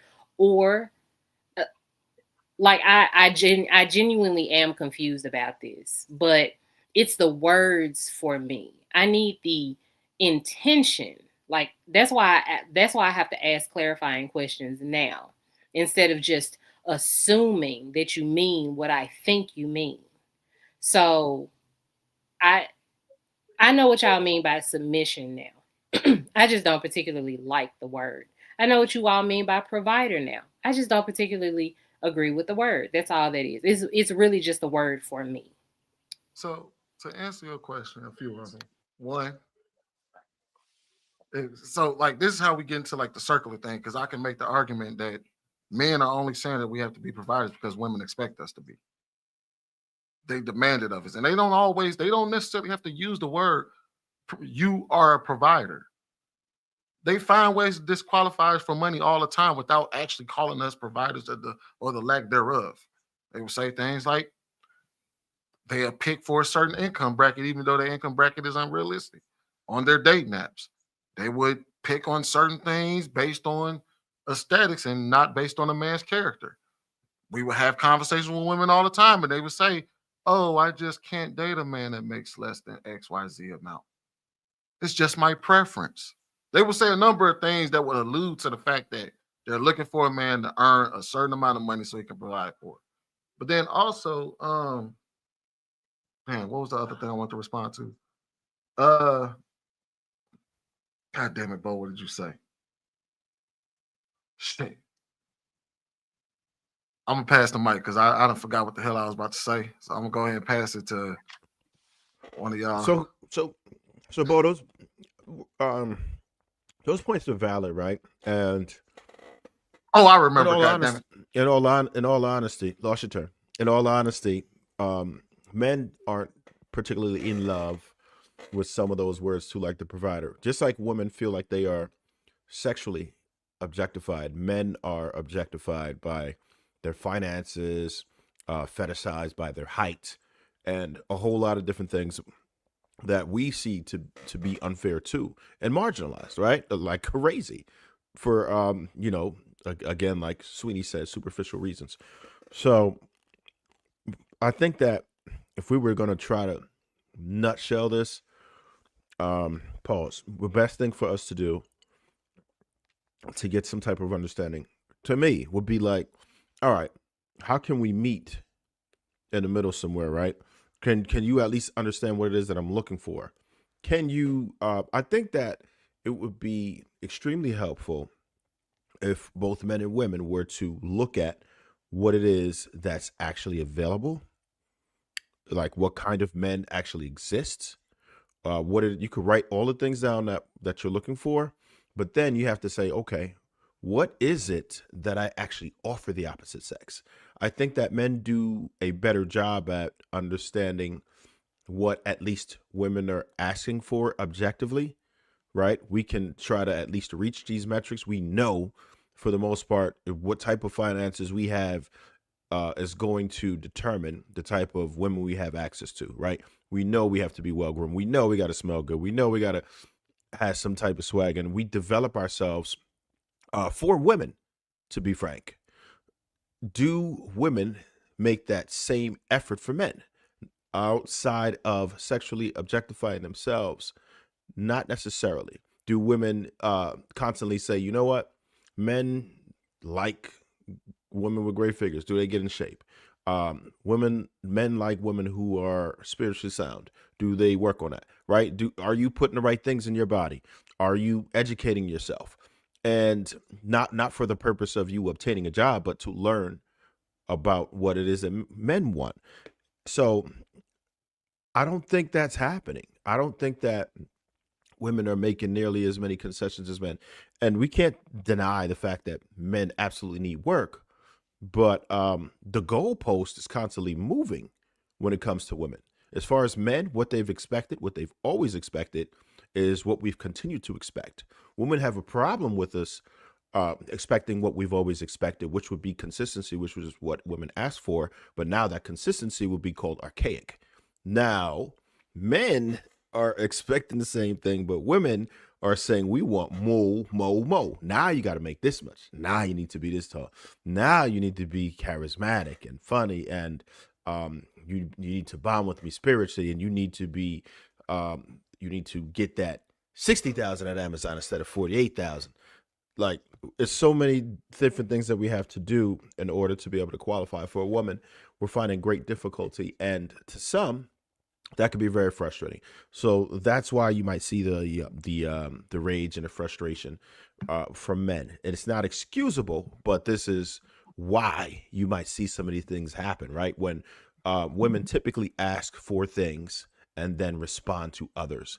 I'm very familiar with what's going on in today's current dating game, including with the young people, which is our future, people in their 20s, low 30s, all that stuff. And that's where the danger lies, because they are going to be the ones raising new children and everything else. And Bro, that and ain't even how that's happening. going to happen, what that's going to look like is scary, right? So and they can't get along at all right If now. they And not that's even who I think we having need them. to right. Understood. People are choosing themselves instead. So that's why we have a serious decline with birth rate, right? And that's globally now. This, I mean, well, the motherland is still doing pretty well, but outside of that, it's looking crazy. If I could just say though, a bit of advice, although men probably don't want this advice. What I will say is, if in fact you want, I can't do nothing about women changing every 5 minutes what they want. Get you a woman who knows who she is and knows what she wants.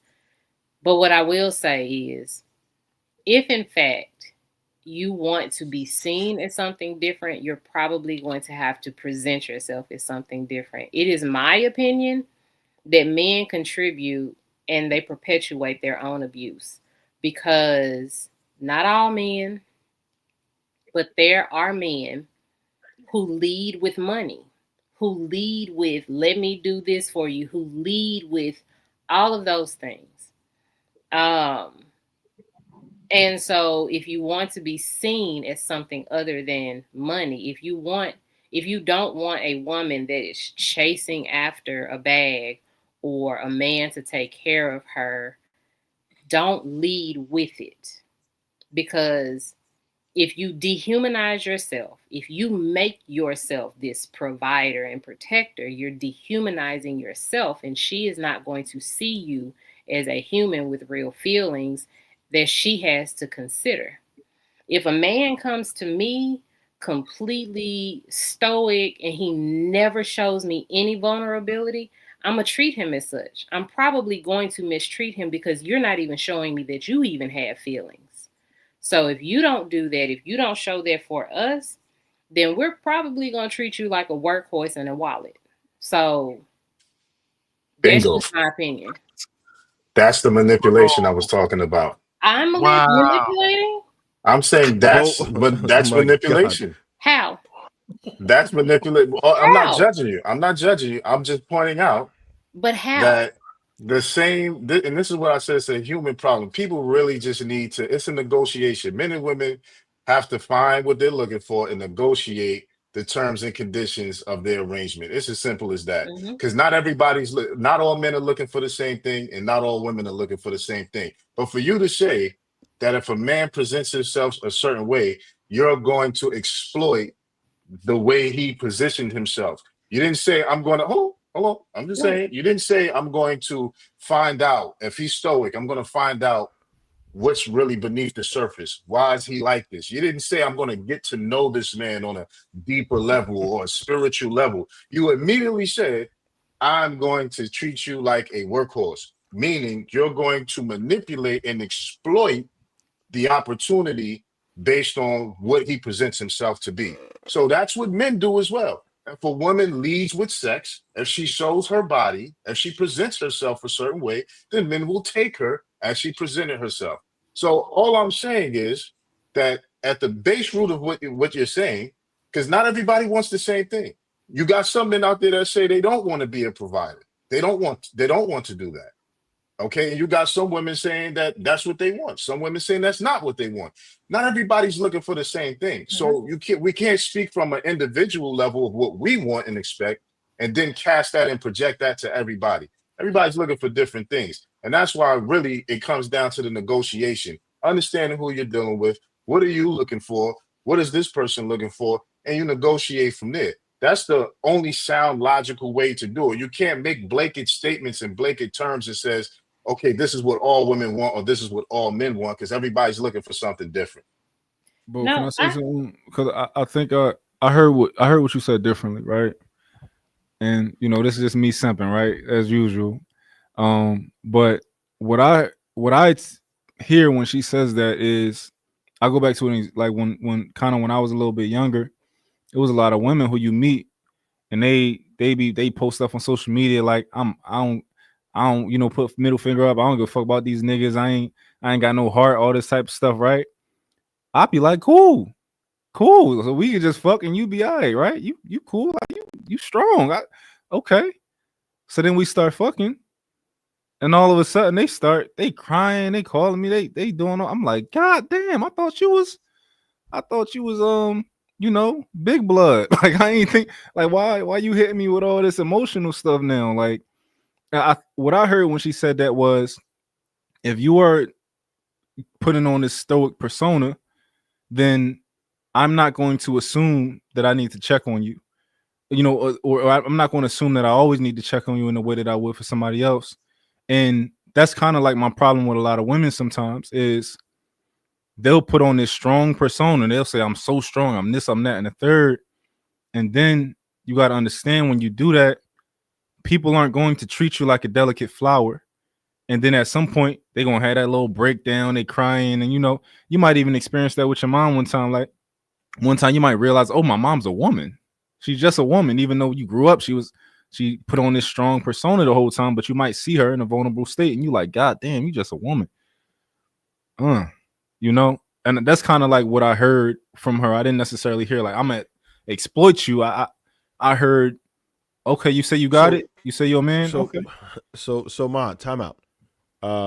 This is the only issue I had with it. Although I agree with Bo in that sense, right? I do think that when men definitely leave themselves open to those types of things, right?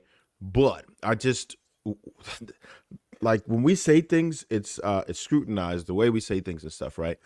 So the real problem that I have with it is the verbiage, and I'm not paraphrase. I'm gonna say it verbatim. Men perpetuate their own abuse. If that were inverted, man,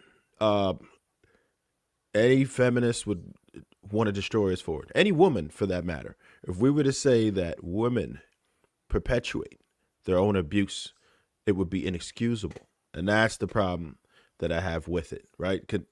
Does anybody disagree with that? Like, if we were to say that women, no matter what form of abuse it is, I don't think that anyone would ever agree for us to say that women perpetuate their own abuse.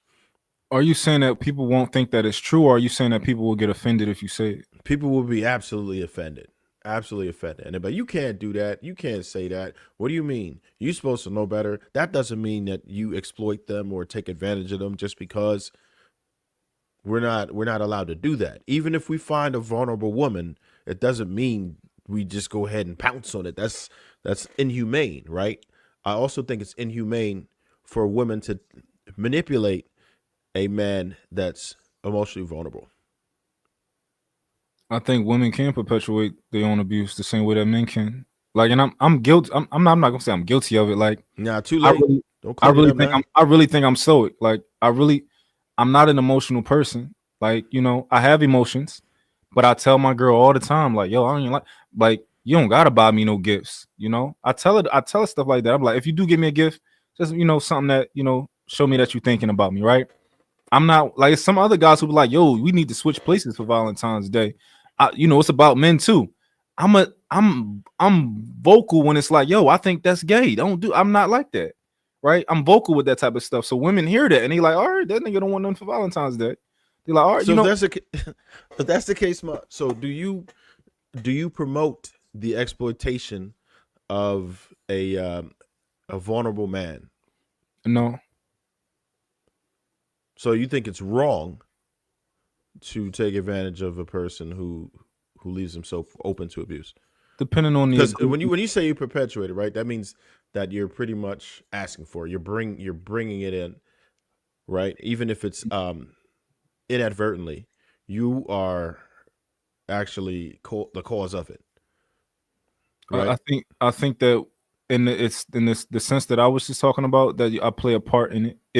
If one day I want to feel like, yo, I'm emotional today, or I kind of need somebody to check on me today, then I have to be accountable. Like, you know what? I have been putting on this persona that would make people think that, he's the last person I need to check on. That's all I'm saying. And that's what I heard from what Bo was saying. So if you slapped up your female real quick, right? Would it be fair to say that she perpetuated the abuse? Only if she did perpetuate it, but I don't think that she did. If it was true, it's true. If it's not true, it's not true. I think people. What would her perpetuating the abuse look like, real though? Good question. Put her hands on me, and I'm gonna hit you back. And every time you hit me, I'm gonna hit you back. Well, then it's not an abuse. That's not abuse. That's a fight. We're talking about abuse. Some women are considered abuse if a man hit them back. No, we're not talking about because anybody could feel anything, right? We're talking about what actually is as far as how the terms define. Because anyone could say that they're being emotionally abused, and it happens all the time where people lie. So what I'm asking is there? Yeah, go ahead, answer his question. What does that look like for her to perpetuate her abuse? I would have to think about it deeper, but I think people can perpetuate abuse. Like, for example, no, I'm gonna give you another example because I'm gonna just to give an example with men. I know when I used to box a little bit, or even when you play football, you know that thing of like your trainer, like you're not going, oh, my head hurt. I kind of like, you just be like, yo, I'm a man, I ain't gonna tell you my head hurt right now, and they're like, yo, I kind of like hear something. I'm not gonna tell you that. I'm gonna be a man, and I'm gonna kind of just do what I think a man should do. And people do that with football. A lot of football players perpetuate the like, oh, I'm gonna go back in the game. I'm gonna do like, I think it's possible to perpetuate abuse because if that's what the conversation is now, I honestly think you can play a part in that to some degree. What you thinking, Mouse? No, I'm just listening, and I believe everybody has valid points, but I definitely think there's a line between individual projection and projecting what you think things should be for other people and just the way other people are in general. And I think a lot of things get mixed up because there isn't a one size fits all. There isn't a one size fits everybody. You know what I mean? Different people are looking for different things. And you just have to get together and negotiate what it is you're looking for, what it is you want, and find the people that are magnetized to the things that you want and that want those things from you. Because at the end of the day, we all have different experiences, we all have different lives, people have different upbringings, people have different spaces in their life, and that's going to cause a lot of differences in how people perceive things. And so initially when I came on to the show and I was hearing what I was hearing, it was a lot of things that were being said by the other sister in the sister Bo about this broad aspect about men are this way and men are that way. And clearly we can see just from the men on the line that we have different thoughts and perspectives on different things. You see what I'm saying? So I just think that that's very key and very important when we're talking about the male and female dynamics. But there are some things biologically that are just universal. That's on an evolutionary level. This is how we've evolved to be physically. And based on that, I just think that when we talk about basically what the name of the show is, have women been put in the cage? I disagree. I disagree that women have been put in the cage. I think that women are freer now, probably than they've ever been in American society.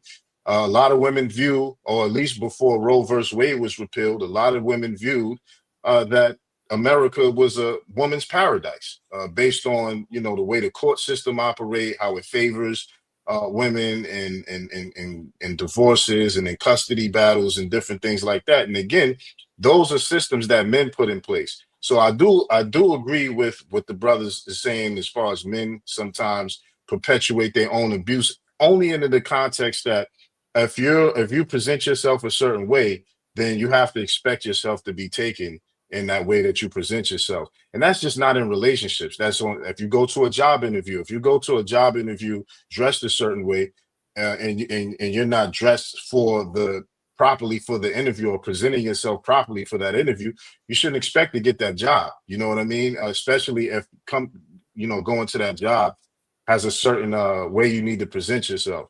So, all of these things are relative at best. So I just think that, as somebody, and I can't speak for anybody else, but just as somebody who's married and somebody who is, looking at things from a cultural context, no matter how it is, the equation for humanity is 50-50. There's half is woman and then there's man.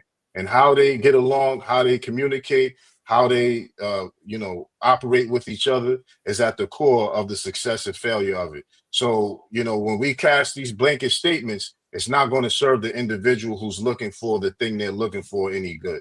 So with that, I'll digress. All right, Shane, you there?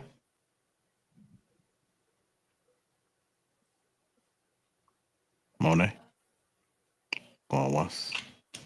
Sorry, yes, I had to look at.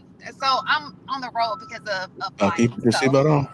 No, my thing is, it's a reason why I don't have it on. So it's a reason. But go ahead. Okay. All right. Well, What this are your was thoughts? TikTok. Your TikTok would have got taken down. He said what now? What Said did you say? if this was TikTok, your TikTok would have got taken down, Jr. Why? Because they don't like people driving Mm. uh participating online. So if Um, somebody get on and they say that they're driving, it kind of triggers the algorithm. uh, Oh, interesting. Yeah, TikTok is a well, mother. what did you want to She add? riding shotgun. She ain't I know driving. you was, yeah, I know you was listening. What you want to add? I know. I think the guy came in and said something that I was gonna say. This is not one size fits all, and I think that we have to be careful about. I mean, we just have to take that in consideration when we're making these general statements. Um, I also believe that you know, and at the beginning of the conversation, because I've been listening to you guys since the beginning, and we were talking about, marriage, you shouldn't be marrying for love, and then we turned around and said, well, people, if he's content with where he is, the security is not, financial security is not there. It's like, what are we, it's like, I don't know. We can't make up our mind of what marriage is for, okay? Because it's kind of like you would need to love somebody for that situation, would you not? So I was just a little confused. I think that was Trev's point. I think it was Trev that maybe I don't know who said it. Doing too many things at one time. But you know what I'm talking about. At the beginning of the conversation, they were talking about take love out of it. Y'all remember that? Yeah, I think that was Swing. I think no, that No, wasn't me. Sweeney wasn't even there No, that yet, I wasn't don't me. think. But no, to kind of I think give he was you, there in because that spirit. was me that kind of positioned the whole 48,000 a year thing. Saying it's Uh-huh. the idea of it. Now, granted, most men, if need be, would do it. So, for example, if he needs to make an extra $20,000 a year, he needs to put in extra hours at work for the security of his family, he will do it. What I'm saying is that he is secure. The family's secure. The money is good. But she just wants him to go and get a better job or get the higher job, even though he may not feel comfortable or secure in that. He's okay and comfortable, secure where he's at. The family's doing fine. I'm not like, I think So this the is the modern twist. I think that this conversation I'm speaking of was before you logged on. They were oh, okay. talking about taking, like, why are you even marrying for love? Like this new thing about love, It was an earlier conversation. I just know that you weren't a part. I know Bo was there. Do you remember that, Bo? What I'm speaking of? See, I'm sorry. I was It's okay. checked I know out. it's late. I do that too. But you remember how at the beginning of the conversation, people were saying, why are you guys even dating for love? Like, who gets married for love? That shouldn't be even a thing, right? Am I missing something? Wasn't that a conversation? Yeah, that was one of the first points. Right. So with that being said, so it almost becomes confusing, right? We're talking about love, and then Sweeney brought in another, which I'm glad he did. He brought up, okay, well, not everybody is married for necessarily financial security, because you got guys who don't want, men and women who don't even want to be. They're not ambitious people. They care more so about just partnering up, living their life the way it is. It has nothing to do with financial gain or this wealth legacy that they're trying to leave behind. So it almost conflicts with the discussion that was taking place earlier, where I guess love, like it's just interesting to me, what would be the motivating factor in that type of relationship if not love? So I believe even in that form of if somebody's making 50 to 60,000, then there still is a potential financial gain. Simply because if I make 50,000, you make 50,000, we put that into one household, then building those two families together would give us a greater advantage than me just sitting renting a one bedroom apartment, not building a legacy, not anything else. So even with that, there's still that financial gain. It's definitely easier because there's certain things that you just don't need two of, whether it be a vacuum cleaner or an extra car or you know what I mean, another bedroom. It's something that, or two kitchens. You be paying for two of everything versus uniting as one. And unfortunately, now it's kind of even more of a necessity, right? Because it requires two incomes for most households to even be comfortable. I think Because people if are you think getting. about it, right? I think people are getting by with one. Look, think about how many single moms we have. That's He one said house. comfortable, Shane. Yeah, we didn't say getting by, and now you're talking about Uncle Sam being involved as well, and not everyone wants to be tethered to Uncle Sam, monitored, So and I don't think that most people. So when I looked at the numbers, because I did research, I did a backwards research. How many people, how many women who are single parents who do not receive STEM benefits, and it's far more than that. We always concentrate on this small amount, right? And I get it because they're the loudest. But most women who are single moms are not on SNAP benefits. They don't qualify. So that, yes, is a problem, but it's not the majority, if that makes sense. Shane, what was your point with that just now, so I can understand how to take it? Because the reason is because we always bring that up. When that's not the issue, I wish we were talking about the real issue here. The real issue, I think that's a trigger part because I've heard it so much this week. It's like, oh, snap. Oh, because they've got SNAP. No, they got men who don't want to marry them. That's what it is. It ain't SNAP. All right. Yep. About to call it an evening, y'all. So when you did the I'll holler research, at y'all, was it That's funny. did you include whether it be Section 8 benefits or any other type of? Yes, so it was hard to do it just with SNAP, like the food stamp, but it was hard to do all welfare. So I had to break it down. And in any one of those categories, it was not the majority. So I had to go by, okay, how many single moms there were? I think it was like 4.1 million, and I just did Black, concentrated on that little area. And then I had to go, because it was so hard, because what was interesting to me was it was so easy for them to say, well, majority of our population gets SNAP, but they couldn't tell me how many people. They couldn't give me a raw score what that looked like, right? Right. So what I had to do is play with the words a little bit and say, okay, well, how many people are on welfare? They couldn't tell me that. So then I broke it down, SNAP, then Section 8. Then I think it was like TANF. I started looking up terms because I don't know all of them. And even with that, it wasn't a majority. It just makes it's almost like, y'all. So what was it? What was the percentage that we're talking about? It was, okay, so understand that only 20, as of 2000, I think the last one was like 2024 or 25. Okay. It was 26% of all food stamps is Black, African Americans, right? So they took that number, but then they would say, but the reason why they say majority African American is because of our population. Yeah, that's It's per a high capita. So percentage. I understand that part of it. But what I was saying, it seemed like the point you brought up was the amount of single mothers that exist versus how many of those single mothers are actually receiving it. What was the percentage there? So the calculation, when I looked at it, it was like 39% of that 4.1 million. You said 39%? Of that, it was like 4.1 million. And this was Chat GPT. So I hate, that's You they said it was started doing it. It was 4.1 4.1 million? million. Yes. According to that, it's like 4.15 million. And then they said of that, 39%. Okay. 39%. And those were Black single Wait. moms. 39% of what?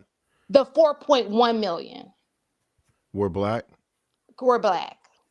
No. These are all Black. 4.1 million is the Black. Oh, 4.1 million out of what? About 20 million. 4.1 million Black single moms. So that's about 20. Oh, that's how many single moms there are. That's what they reported. And how many were receiving 39%. any type of benefit? 39%. 39% of the single moms were on SNAP? Just put it in Chat GPT. That's a lot. That's fucking high. That's fucking high. And then that's just SNAP, right? Because right. So what it did, now mind you, this was reported. No. So it was reporting has ever documented, of receiving some type of so that doesn't necessarily mean now, but at some point they were documented as receiving some type of, financial assistance. So for example, I went on an intern with, I would say that they would consider me. At one point when I was teaching, I changed my major. I had to take off for a semester. I had my son. So I use it temporarily, right? So all of Yeah. those things are taken in consideration. Some people use it when they're in school and they have a kid. Some people use it's not just like you're just living off of it.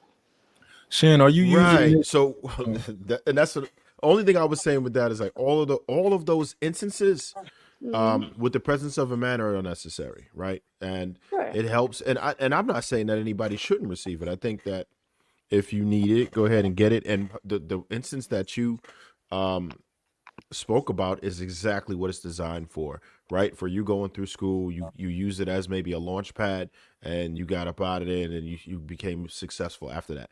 If everybody did that, man, we wouldn't even be in a real deficit where that's concerned. We got some Okay, people who so let me just say this. I just put it in the search thing again. It says 2/3 of Black single mothers are not on welfare. welfare. So Shan, But what are you using this to drive home? So this is, and I spoke about this yesterday. I think we speak so much of the deficit. It's almost like we have made ourselves the picture of food stamps. They didn't do it. We know that more white people, or the majority, are on food stamps, right? But we make it, we put our picture on there. They don't have to do it. We do it for ourselves. We talk about it. We carry it on. We've spoken about it over and over again. This is the reason why, there's this. This is the reason. That's not the reason always. It's not. Because what about the other few people? Food stamps didn't drive that man out of the house because they're not even getting food stamps or welfare. nope. So we need to talk about the real issue. Stop using that as an excuse. The real issue is we don't believe in marriage. We don't value marriage.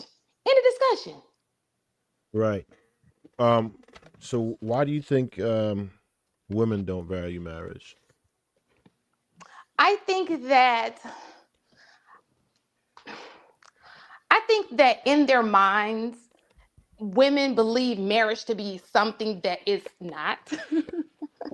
I think they're told about marriage. You should be married. It's a fairy tale, right? And then the reality of it is, it's not at all like that fairy tale. It takes work, like anything else. It's gonna take work.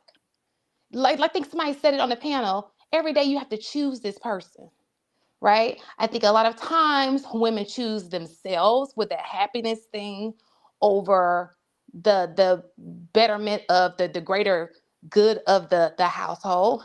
I think that sometimes, but I think that too, let me just say this. Nobody ever walks away from a good thing, right? So I think that we just need to do better at being great partners for each other. Um, and that means, look, I don't know many people who like, oh, I want to be a single mom. I don't want, the dad to be in the house. However, if that person isn't pulling their weight, if it's one more mouth like a grown child, then that's going to be an issue. And this is not everybody's story, right? But I don't know. Shan, if I can interject, Sure. I think you are getting away from his question. Okay. Trev, you asked, does I she don't. think women value marriage? I think Why women don't do value Yeah, marriage. I think most I women said, want to why be married. doesn't she think that women value marriage? Because she brought up the point that women don't find marriage to be valuable. So No. I didn't say or anybody. She said I didn't. anybody. Period. Yes. Like it's just not valuable. So Yeah. I said So I asked her specifically why women, because I think she'd better be suited to answer that part of the question as a woman. let me just say this. Most women want to get married. Okay. Most women are with men who do not want to marry them. The person they want to marry does not want to marry them back, and that's where the conflict comes. Okay. It's a. I think what's it with the hoodie on? I can't see. Y'all know I'm blind. Mike, Okay, Mike just spoke. Months. Month just spoke. He's in a relationship. It's a little uneven. He there to bang. She got her feelings involved. You understand what I'm saying? So she may want to be with him. He ain't feeling her back. It's a lot of that going on, right? That's not his fault. He's being honest with her, but it's a lot of that going on right now. Somebody wants to be in a relationship. Somebody wants to carry on the relationship. The other person doesn't want to carry on a relationship. But let me tell you this. If a woman carries your child, more than likely she wants to be with you. More than likely. If Oh, she Shan, hasn't, go ahead. And it's not your, I'm not saying yeah. false. I'm just saying. Yeah, I think the thing is women at a glance, right, want marriage. I think the vast majority of women want to be married, but the thing is I don't think they actually study what it will entail. I agree with Know that. what is like women like aesthetic, they like things aesthetically. Like a lot of times women want to go out on dates not to get to know you. They just want to get dressed. They want a reason to go out. They want to take pictures. They want to look cute, right? It's just a lot of women have thoughts that, oh, it'll be fun looking like a wife and dressing like a wife. I can wear this that day, or oh, I can get this type of stroller and I can like drive this car and I'll be a Pilates wife. And they have a vision of what it looks like aesthetically, but not the hard part of marriage, which is getting acclimated to each other and learning how to push through certain things and not just kind of like dropping, let me just leave. Like that those are the skills and those are like the hard things about marriage that women don't think about a lot. It's I almost agree, like when but people I say they want to also be think wealthy. real fast, Trev. Let me just add on to this. I think too that there's societal there are pressures out there for women to get married. I mean, think about on these panels. The first thing y'all ask, it's an insult. She ain't married. Why y'all asking her? She ain't married. It's almost like if a person's not married, you throw it in their face like it's an insult. Oh, you ain't married. So that too plays a role in women rushing into something that may be not a good, it's just not good, so to speak. I mean, I think some of those possibilities, but there's so many different variables as to why Absolutely. women are not married. I just think that it's just a lot. I mean, you have people that I do agree with what Ma said, that I think most people wanted to be married, and then something happened, and then either they never made it to marriage or they made it to marriage and then something happened. Their upbringing, how society treated them, how much attention they got. All of these are like determining factors as to why people don't value marriage. So it's just one of those things that's complicated. You got to look at it case by case. But this is my only thing. This is the part that I have a problem with.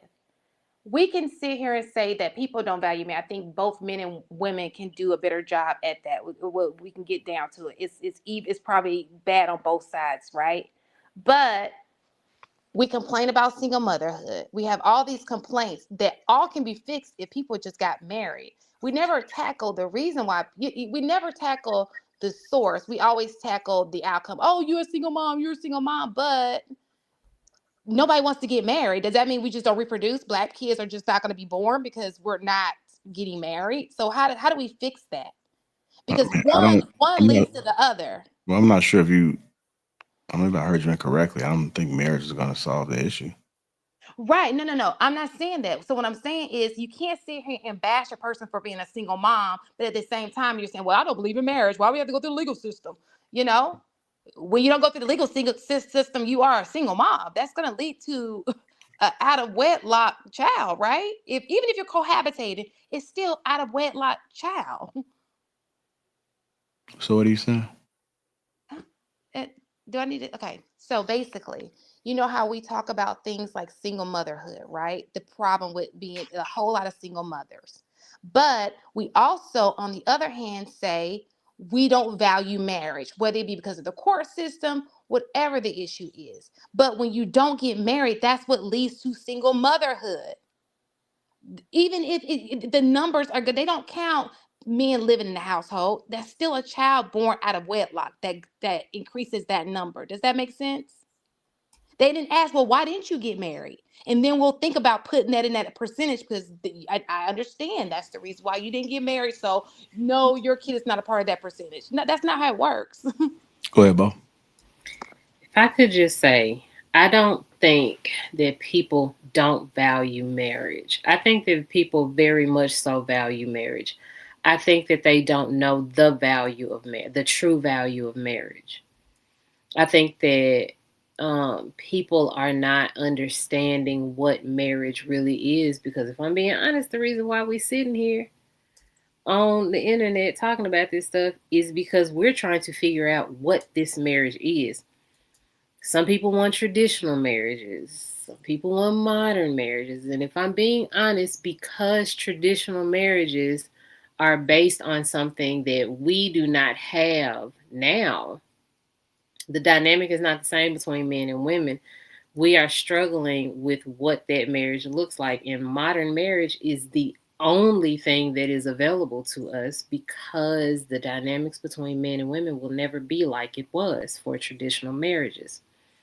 So I think that people don't know the true value of marriage. People want to be married. I have always wanted to be married. I have always loved the idea of being someone's wife. But just like Mont said, one, I had this fantasy about what being a wife was. I had this fantasy about what marriage was. And so when I got married, I was like, I got my forever plus one. I got my forever blah, blah, blah. Right? But I didn't know what marriage really was and what it took, and how to get through it, and actually how to be a wife. I didn't know any of that. And so I think that the fantasy has to die, and we need to really talk about what the value of marriage really is, so that people know and have expectations, so they don't romanticize marriage. Men romanticize traditional marriages. Women romanticize, like mine said, going and being this Pilates wife.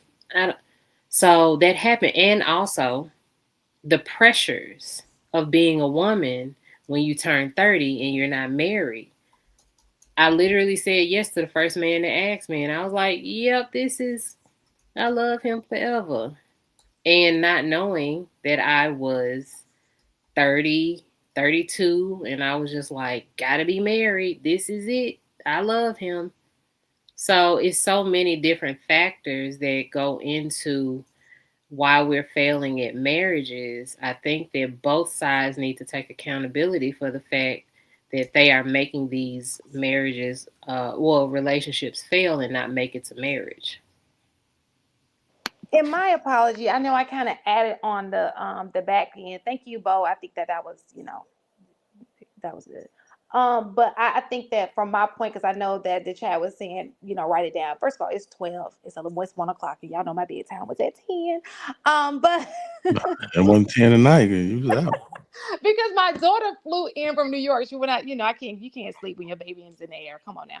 No.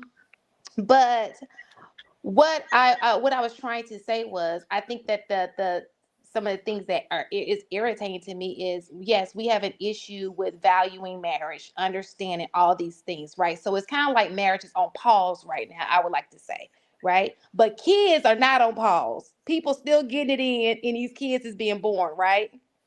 But so nobody's taking that in consideration when we're having these conversations. I mean, they are, but they're not. That's driving up the single parenthood, because when they do that documentation, they're saying these are the amount, this is a percentage of kids who are born out of wedlock. It could be that you're living with your spouse, y'all just not married, right? And that's driving that number up. So marriage is very strong, and it trickles, so to speak. I think one of the things to understand is we need to get to the bottom of planning children to come into the world. Well, some people are planning. Like I said, if you look at the stats, they say we cohabitate more than anybody, right? So these are two people who've decided to be together. They just don't want to do it legally. I don't know too many kids that were playing. I haven't looked at the data, but most people I know that's around me, based off experiences, the child just came. So I think if we put information and have conversations about, telling our kids it's too late for us. I say we're not living for us. We gotta understand that we're living for the future at this point. So everything that you're trying to like self-correct and try to get right and trying to live for yourself, if you got some seeds out there, you need to be living for them. So So, I think Jr. that's the first thing. My bad. No, I was gonna say about that whole plan thing, right? If I was to point a blicky at somebody, right, and I'm just feathering the trigger. Um, let's say I didn't really plan to bring them any harm. Would I still be liable? Would it still be like, well, damn? I mean, what do you think happens when you point a a weapon at someone and feather the trigger? What happens, right? So that's the only thing about when I say, because I know you said the whole plan thing, but if you're taking every action for something that you know is going to have a reaction, are you? It's almost like when you say if you don't plan, you plan to fail. Can we say that they didn't plan if the whole purpose of us mating in the way that we do is to procreate, and you go through every action, right, between you got no jammy on, you then you jizzed, everything else, now it's like, damn. The baby don't just spawn. It's like you kind of did that on purpose, you know what I'm saying, when you know what happens. And I think that some of us try to relinquish the responsibility from ourselves when we're taking every action for something that's nearly bound to happen. I mean, if it's consequences in life, whether they're good or bad. So I think if you decide to participate in that matter, then it is what it is. So I mean, shame on you if you come into playing that type of game and then it's not the outcome that you want. I mean, it's still on you. That's how I've always operated. Like I know what I did. I knew the possibility. I ain't got nobody really blame but myself. Right. So I think that, yeah, it's not playing, but you gotta understand what type of game you playing when you do those actions, and if something come up to it, you just gotta step up and handle your business. Yeah. So what would you say about that? Do you think that, let's say if you're intact, you still are able to produce, do you think that men should participate in these activities with someone who they don't see themselves being tethered to for a lifetime? You said that if they still playing in the field, and Yeah, like let's say you're not fixed or nothing. You still got a loaded gun. You decide to um deal with women in that matter. You smashing and stuff. Should you not do that if you don't? Should you smash women that you don't plan on being well, with I'm not here to potentially tell forever? somebody what they shouldn't do. I just gotta understand the risk when you play the game. So play at your own risk. Right. And I try not to do the whole should thing too. But if we are looking for a particular result, can we say should in that matter? If we're saying like, all right, dig, Well, in order for our society to yeah, get better. yeah, Go if you're ahead. looking to minimize risk and that's what you care about, then I think that logic suggests that you should withhold and restrain, unless you plan on doing it for the purpose it was intended for. But again, that's only if that's what you value. So you can start there. If you want to make a change, it always start with you. You ain't gonna be able to change a lot of these folks. You may have an influence um, on some people if they look at you that way, but just lead by example. And all it takes is one or two people, and then those people do the same thing, and then hopefully you'll be able to create a society where people are acting a little bit more responsible. But it's not a guarantee. But that's life. Ain't nothing guaranteed. But if you had to make a decision, then it's still worth a try.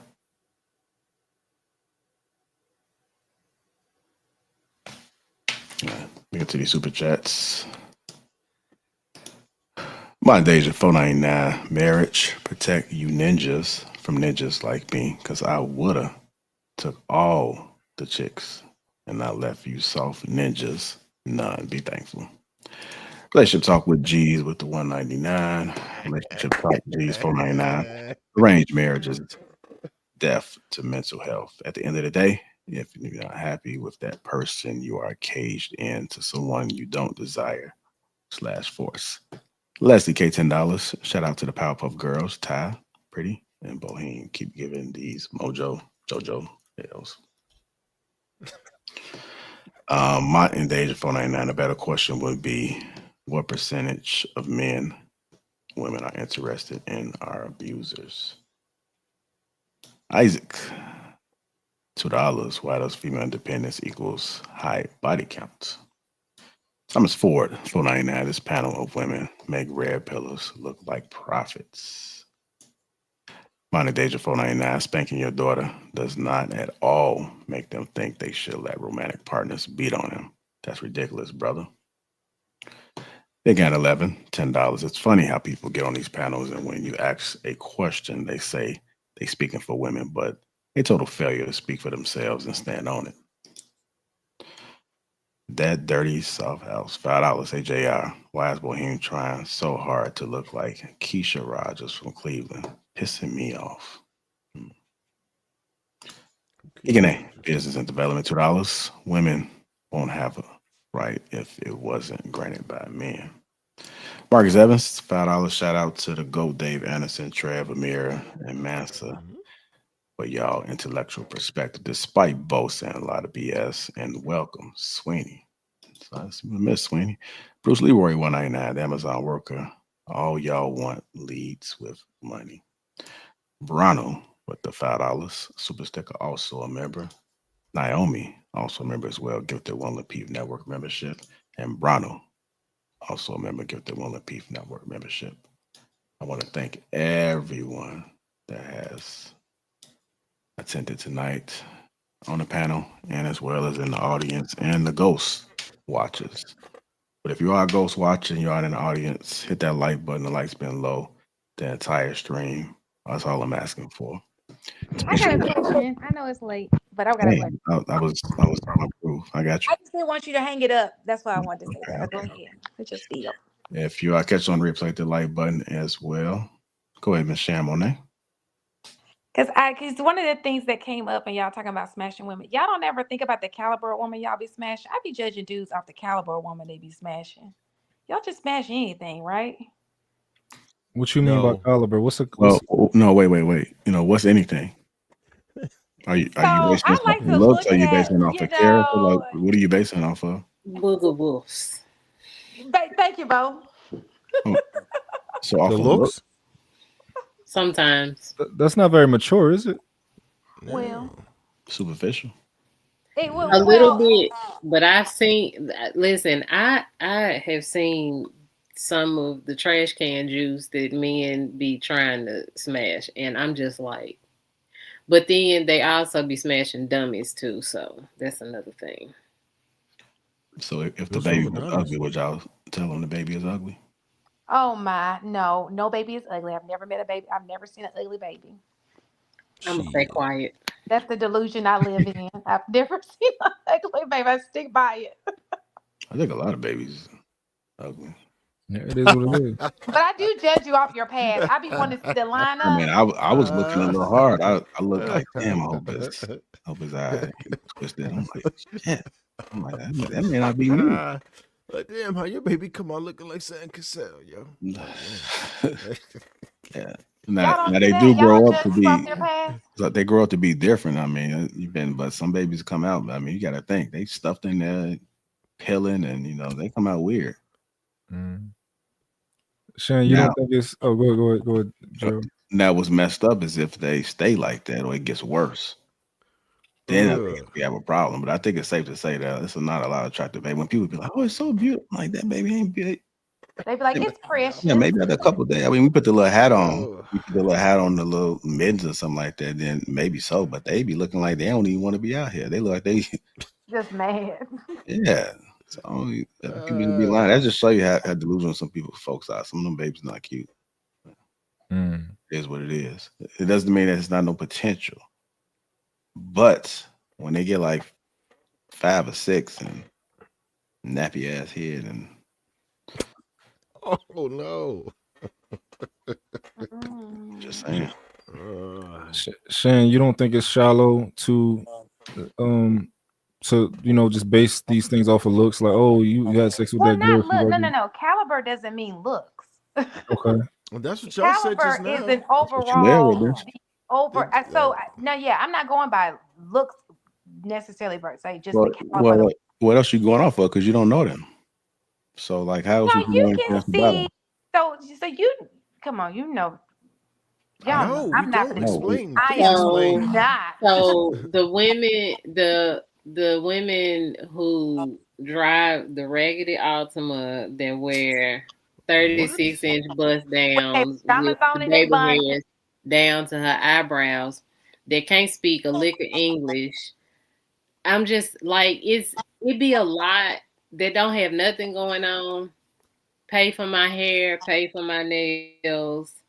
All of these, like, no conversation. Because I've heard men complain about the women that they've dated. I'm just like, why? Why did you date her if she was that dumb and had nothing going on for herself?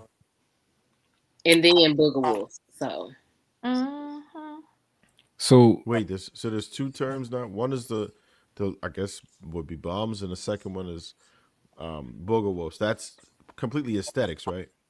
Booger Wolves is completely aesthetic. And that's what Shan agreed to, but she tried to walk it back now. She don't know what it was. So you can be an unattractive woman, but well put together. For example, she's got her stuff together. I don't find her to be attractive. You may Shan, find go ahead and stand on it, man. You said you don't want nobody who dealt with an ugly woman before. I'm talking about, like, y'all, I don't like the stereotype. I'm talking about you wearing your pajamas down the street with your baby on your hip, walking down the street with your Oh, that's different. That's just weird. Anybody who goes outside with sleepwear of any sort, I couldn't do it. That's what I wanted to say, ratchet. Yes. Slippers is a no. So Shan, so if your man had sex with 60 women in his life, right? How many of those are the women, the high caliber women? How many of those you expect to be the high caliber women you talking about? 60. I don't want my. I would want, if he's had 60 women. I wouldn't want to know that. Shan, but I'm just saying, out of that, that's not a lot. But out of that, how many do you think? How many do you think was high caliber women? I hope most of them, the ones I see. You better not show me nothing lower than that, because it's gonna turn me off. Give me a number of 50 of them, 55, 58. Okay, so if he had 30 women, not 60, but if he had 30 women at most, and that is overboard, I would want. You need to. Just keep it a secret. Just keep it a secret. Just keep it a secret. Oh Lord, just keep it. No. So you never ask a man his body count? Do you think that most women? No, I've never asked that. Okay. Do you think that most women? I won't say most, but do you think a lot of women are having sex with high caliber men? Do I think most women? No. Okay. So, like, why do you have such high? And so I have sex with high caliber men. So that's why I have it for myself. They don't have the same standards I have. My child's father can run circles around most people. He's one of the most successful Black men I know. So yeah, I want you to keep this in mind, Shan. A shaved pussy is a busy pussy. Stay woke, fellas. Wait. Why can't it just be clean? Like wait. You don't want the fur baby down there. Wait. Hey. What? Oh man. Is that what you guys say for real? Yo, that's the first time I heard that phrase, but that's a bar. That's not. That sounds like some mess, right? No, think about it. A shaved pussy is a busy pussy. Yo. Yep, Father. That's crazy. These so funny they are. Y'all come up with crazy stuff. You know what's crazy? I got a perspective for y'all, but y'all know y'all gotta listen closely to my perspectives because they're not basic thoughts. Okay. I love your perspective so much. Thank you. I appreciate that. Ow. So when it comes to like, I think when it comes to like men and women, it's like kind of like women are criminals and men are like the FBI, like detectives, right? As a man, right, I can see certain things about you that lets me know who you are. And you as a woman will say, hell no, you can't. Just because I got this tattoo don't mean anything. You don't know what this means. You don't know what this piercing means. You can't tell me nothing. But a lot of times as a criminal, you want to figure out like, yo, how did the FBI get me? Like, what did y'all like? What you want to know how to reverse engineer so you can keep yourself safe? You know, like what are y'all looking for, right? And I think that like if I see a tattoo on a woman's hand, you know, you might think it's a harmless tattoo. What I see is I'm like, okay, you experimental, you're not rigid, you know. See pain. You willing to take some risk in life. You know, you don't like the status quo. That's what I see, right? And that lets me know, okay, I either know who you are or who you were. You might be different now, right? But it's telling me that at some point you had a little bit of rebellion in you, and you most likely still got it in you.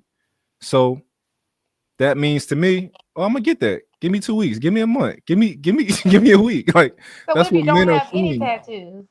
You said what? So what if you don't have any tattoos? Then that doesn't tell me anything.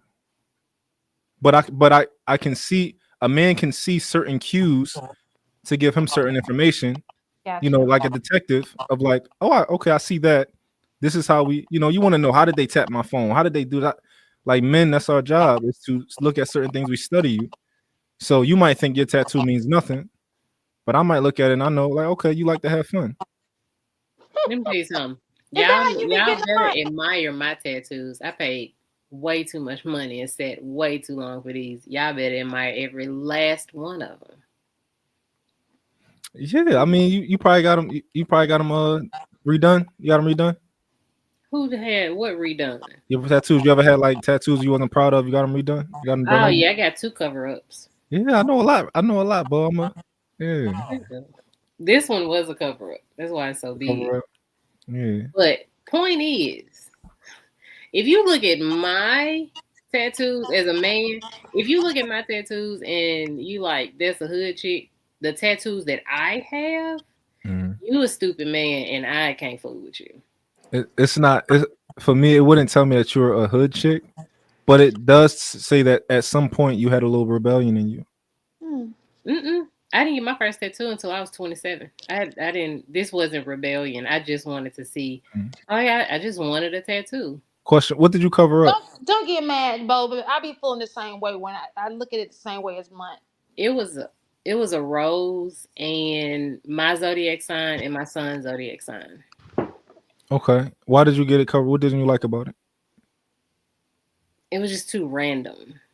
It was just sitting in the middle of my chest, and I was like, I grew out of it. I didn't like it. It didn't have much like thought put into it. I just was like, I want a tattoo.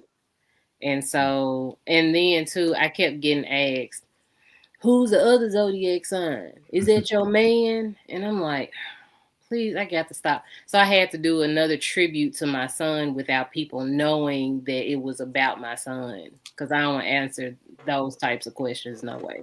Yeah. The quality of a woman's tattoos can tell you a lot about a woman. A lot. It tells you her tax bracket. Quality. Interesting. It tells me. Why does it tell the tax bracket, Trev? People who got money spend money on tattoos, generally speaking. If they got some like I think people be wanting tattoos, tattoos, and so they go to the probably like the cheaper person, and then once they get older and wiser, sometimes they be like, oh, you know, I need to get it better, or they just never get it covered up.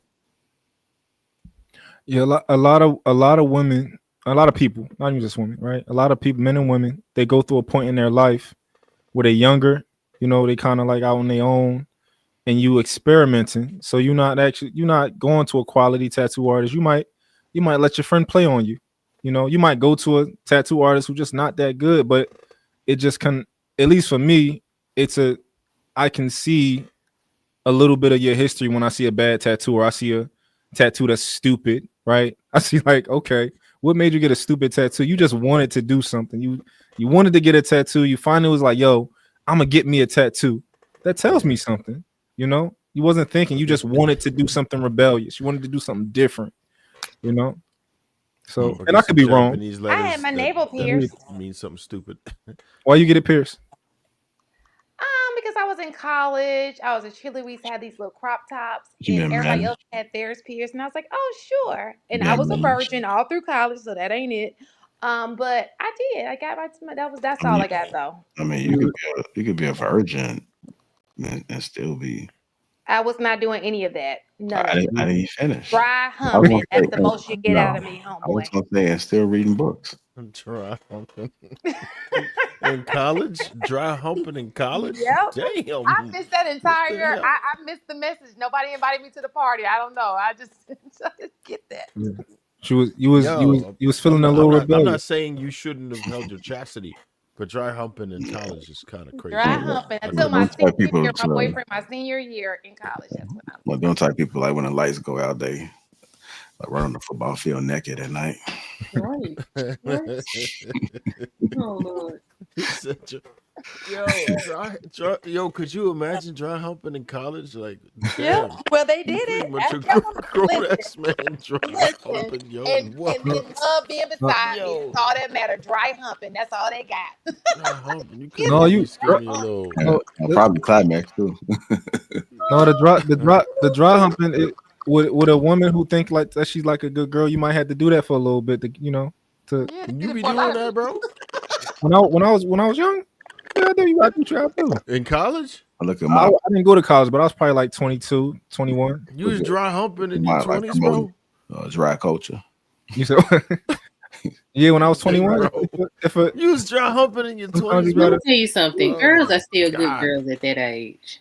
Yeah, some girls. Wait, son, look, I didn't run into him. It's a warm up. I lived in a major city, and I lived in a major city, and that's not what I was fishing for. So, at the time, but yeah, what you yo, I couldn't see it, yo.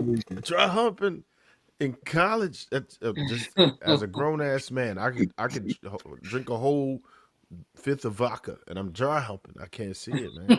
Are you really grown in college? I'm not grown enough to not be dry humping. Certainly, yes. And that's the members only or something, man. It's after hours, man. Nobody can complain, so that's all that matters. How about that? Let's say, prove it. Yeah. Listen, ask anybody who went to school with me. That's all they got was a dry hump if they dated me. Yo, I don't even know how to do that. Like, how do you think? Like, You can let her do it. Yo, you let her do it. You don't do it. Like, No, basically, Yeah, the dudes don't do it. It's just when I say dry hump, I'm just saying you just kissing. You know, like a make out session, like you just kissing. You know. Oh, that's what you was talking about. Nah. Shane, you keep trying to do that shit. That's the second time tonight. You trying to clean it up. what's dry humping to you? What's dry humping to you? That's what dry humping is to me. That's Yeah, what's dry humping to you? Oh, here we go. Scooting back and forth. Yeah. Right. I don't know. Like I don't do it. So I mean, like, you know, like in the romantic movies, right? Where you might, let's say the guy throw her on the bed and they start kissing, right? She open her legs and you just kind of like, y'all don't take their clothes off or nothing yet. She just open her legs, you kind of on top of her, and y'all just start kind of like, you know, vibing. You start beasting. So when do you stop? When do you stop? You keep your clothes on. When do you stop? When do you stop dry humping? Like, so when do you stop? Do you be sweating and everything? I mean, you want to. When the movie comes on, you want to test the waters, right? You want to test the You water. realize they ain't going nowhere. See what she on? Yeah, you want to see what she on. You want to test the water. She gonna be like, no, zip your pants back. I mean, like, most guys be trying to lead it to somewhere, but like, there's a goal, right? Like, if you end in like at third base, it's because you failed. But I'm not going to intentionally like dry hump. Oh yeah, it most likely don't be intentional. You know, it's the girl kind of like, we can go this far, but we can't go. She letting you know how far you can get. So I mean, it was a success if you ask me. I kept a dude. She dry hump. Like, you ain't gotta give him nothing. Like, I mean, some guys go crazy with dry I humping. ain't mad at y'all for getting it off. I'm just actually whip it out when they dry hump. But you better not whip nothing out. This I'm is just saying, like, home, really homie. cold, but Lady Yo, D, I am. listen, he hot right I in feel I full feel like roll. it's yo, that's the same thing as a blicky. If you once you take it out, man, you're using it. It is no. I mean, well, he Like, what we doing? disappointed. He thought it was gonna go somewhere. It's like it's like a lap. You ever got a lap dance from a stripper? What we talking about? It's cool. It's cool. Sure. It's cool. That's the same thing. You know what? I get it, but that's like Unless your stripper. I've never been one of them type of, you know what? I'm just gonna say the strip clubs, at the places that I were rather sleazy. So at the very least, best ones. Yeah, but not for dry humping, right? So never mind. I'm just gonna leave that. Oh, them the best ones. Right, but not for dry humping. Oh, I know what you're talking about. Yeah, like that's not like what are we doing? Trev sounded like he was getting spankings in them. Yeah, top dollar. And to be fair, it's not like I his ass up and whipping him. It's like she had him on with a leash walking around. We're gonna see some photos. Hey, let me ask you. Hey, chat, put a 1 in the chat if y'all tried dry humping. Put a 2 if no. I'm just kidding. You know these niggas gonna lie. These ain't no real niggas. They gonna lie. Oh, why y'all be trying to play the chat? Stop playing with the chat like that. Look him up with that. There we go. We got a 2. What does 2 mean? That means no. They didn't try dry humping. Come on, sir. You didn't. That's it. Come on. We got a couple hundred people in here. That's what we got. One answer. Come on, sir. You know you didn't. You trying to hold them accountable, Trev. Yeah. They don't want to tell you. Why? You got your whole alias up here. Very vulnerable. Hold on. What did it say? Hold on. Here they come. He said they scared. Yeah, they are scared. We hit home runs. Okay. Come on. No third base. Let me see. 1. There we go. Phil. Phil's a real nigga. Yeah. All right. What else we got? Just finished dry humping and looking at pictures of money. Grown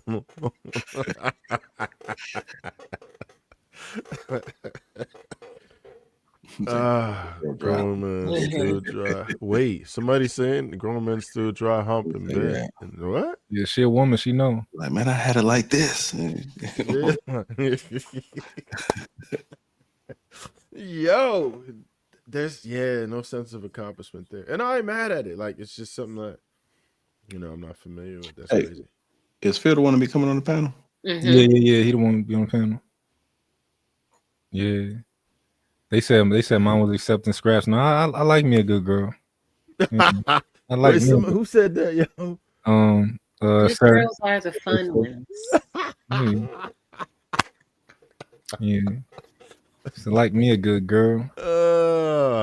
No, listen. I'm not mad at it. I'm really not. Yeah. But yeah. Wait. Last dry hump at the beginning of 42 COVID fucked the game up. Damn.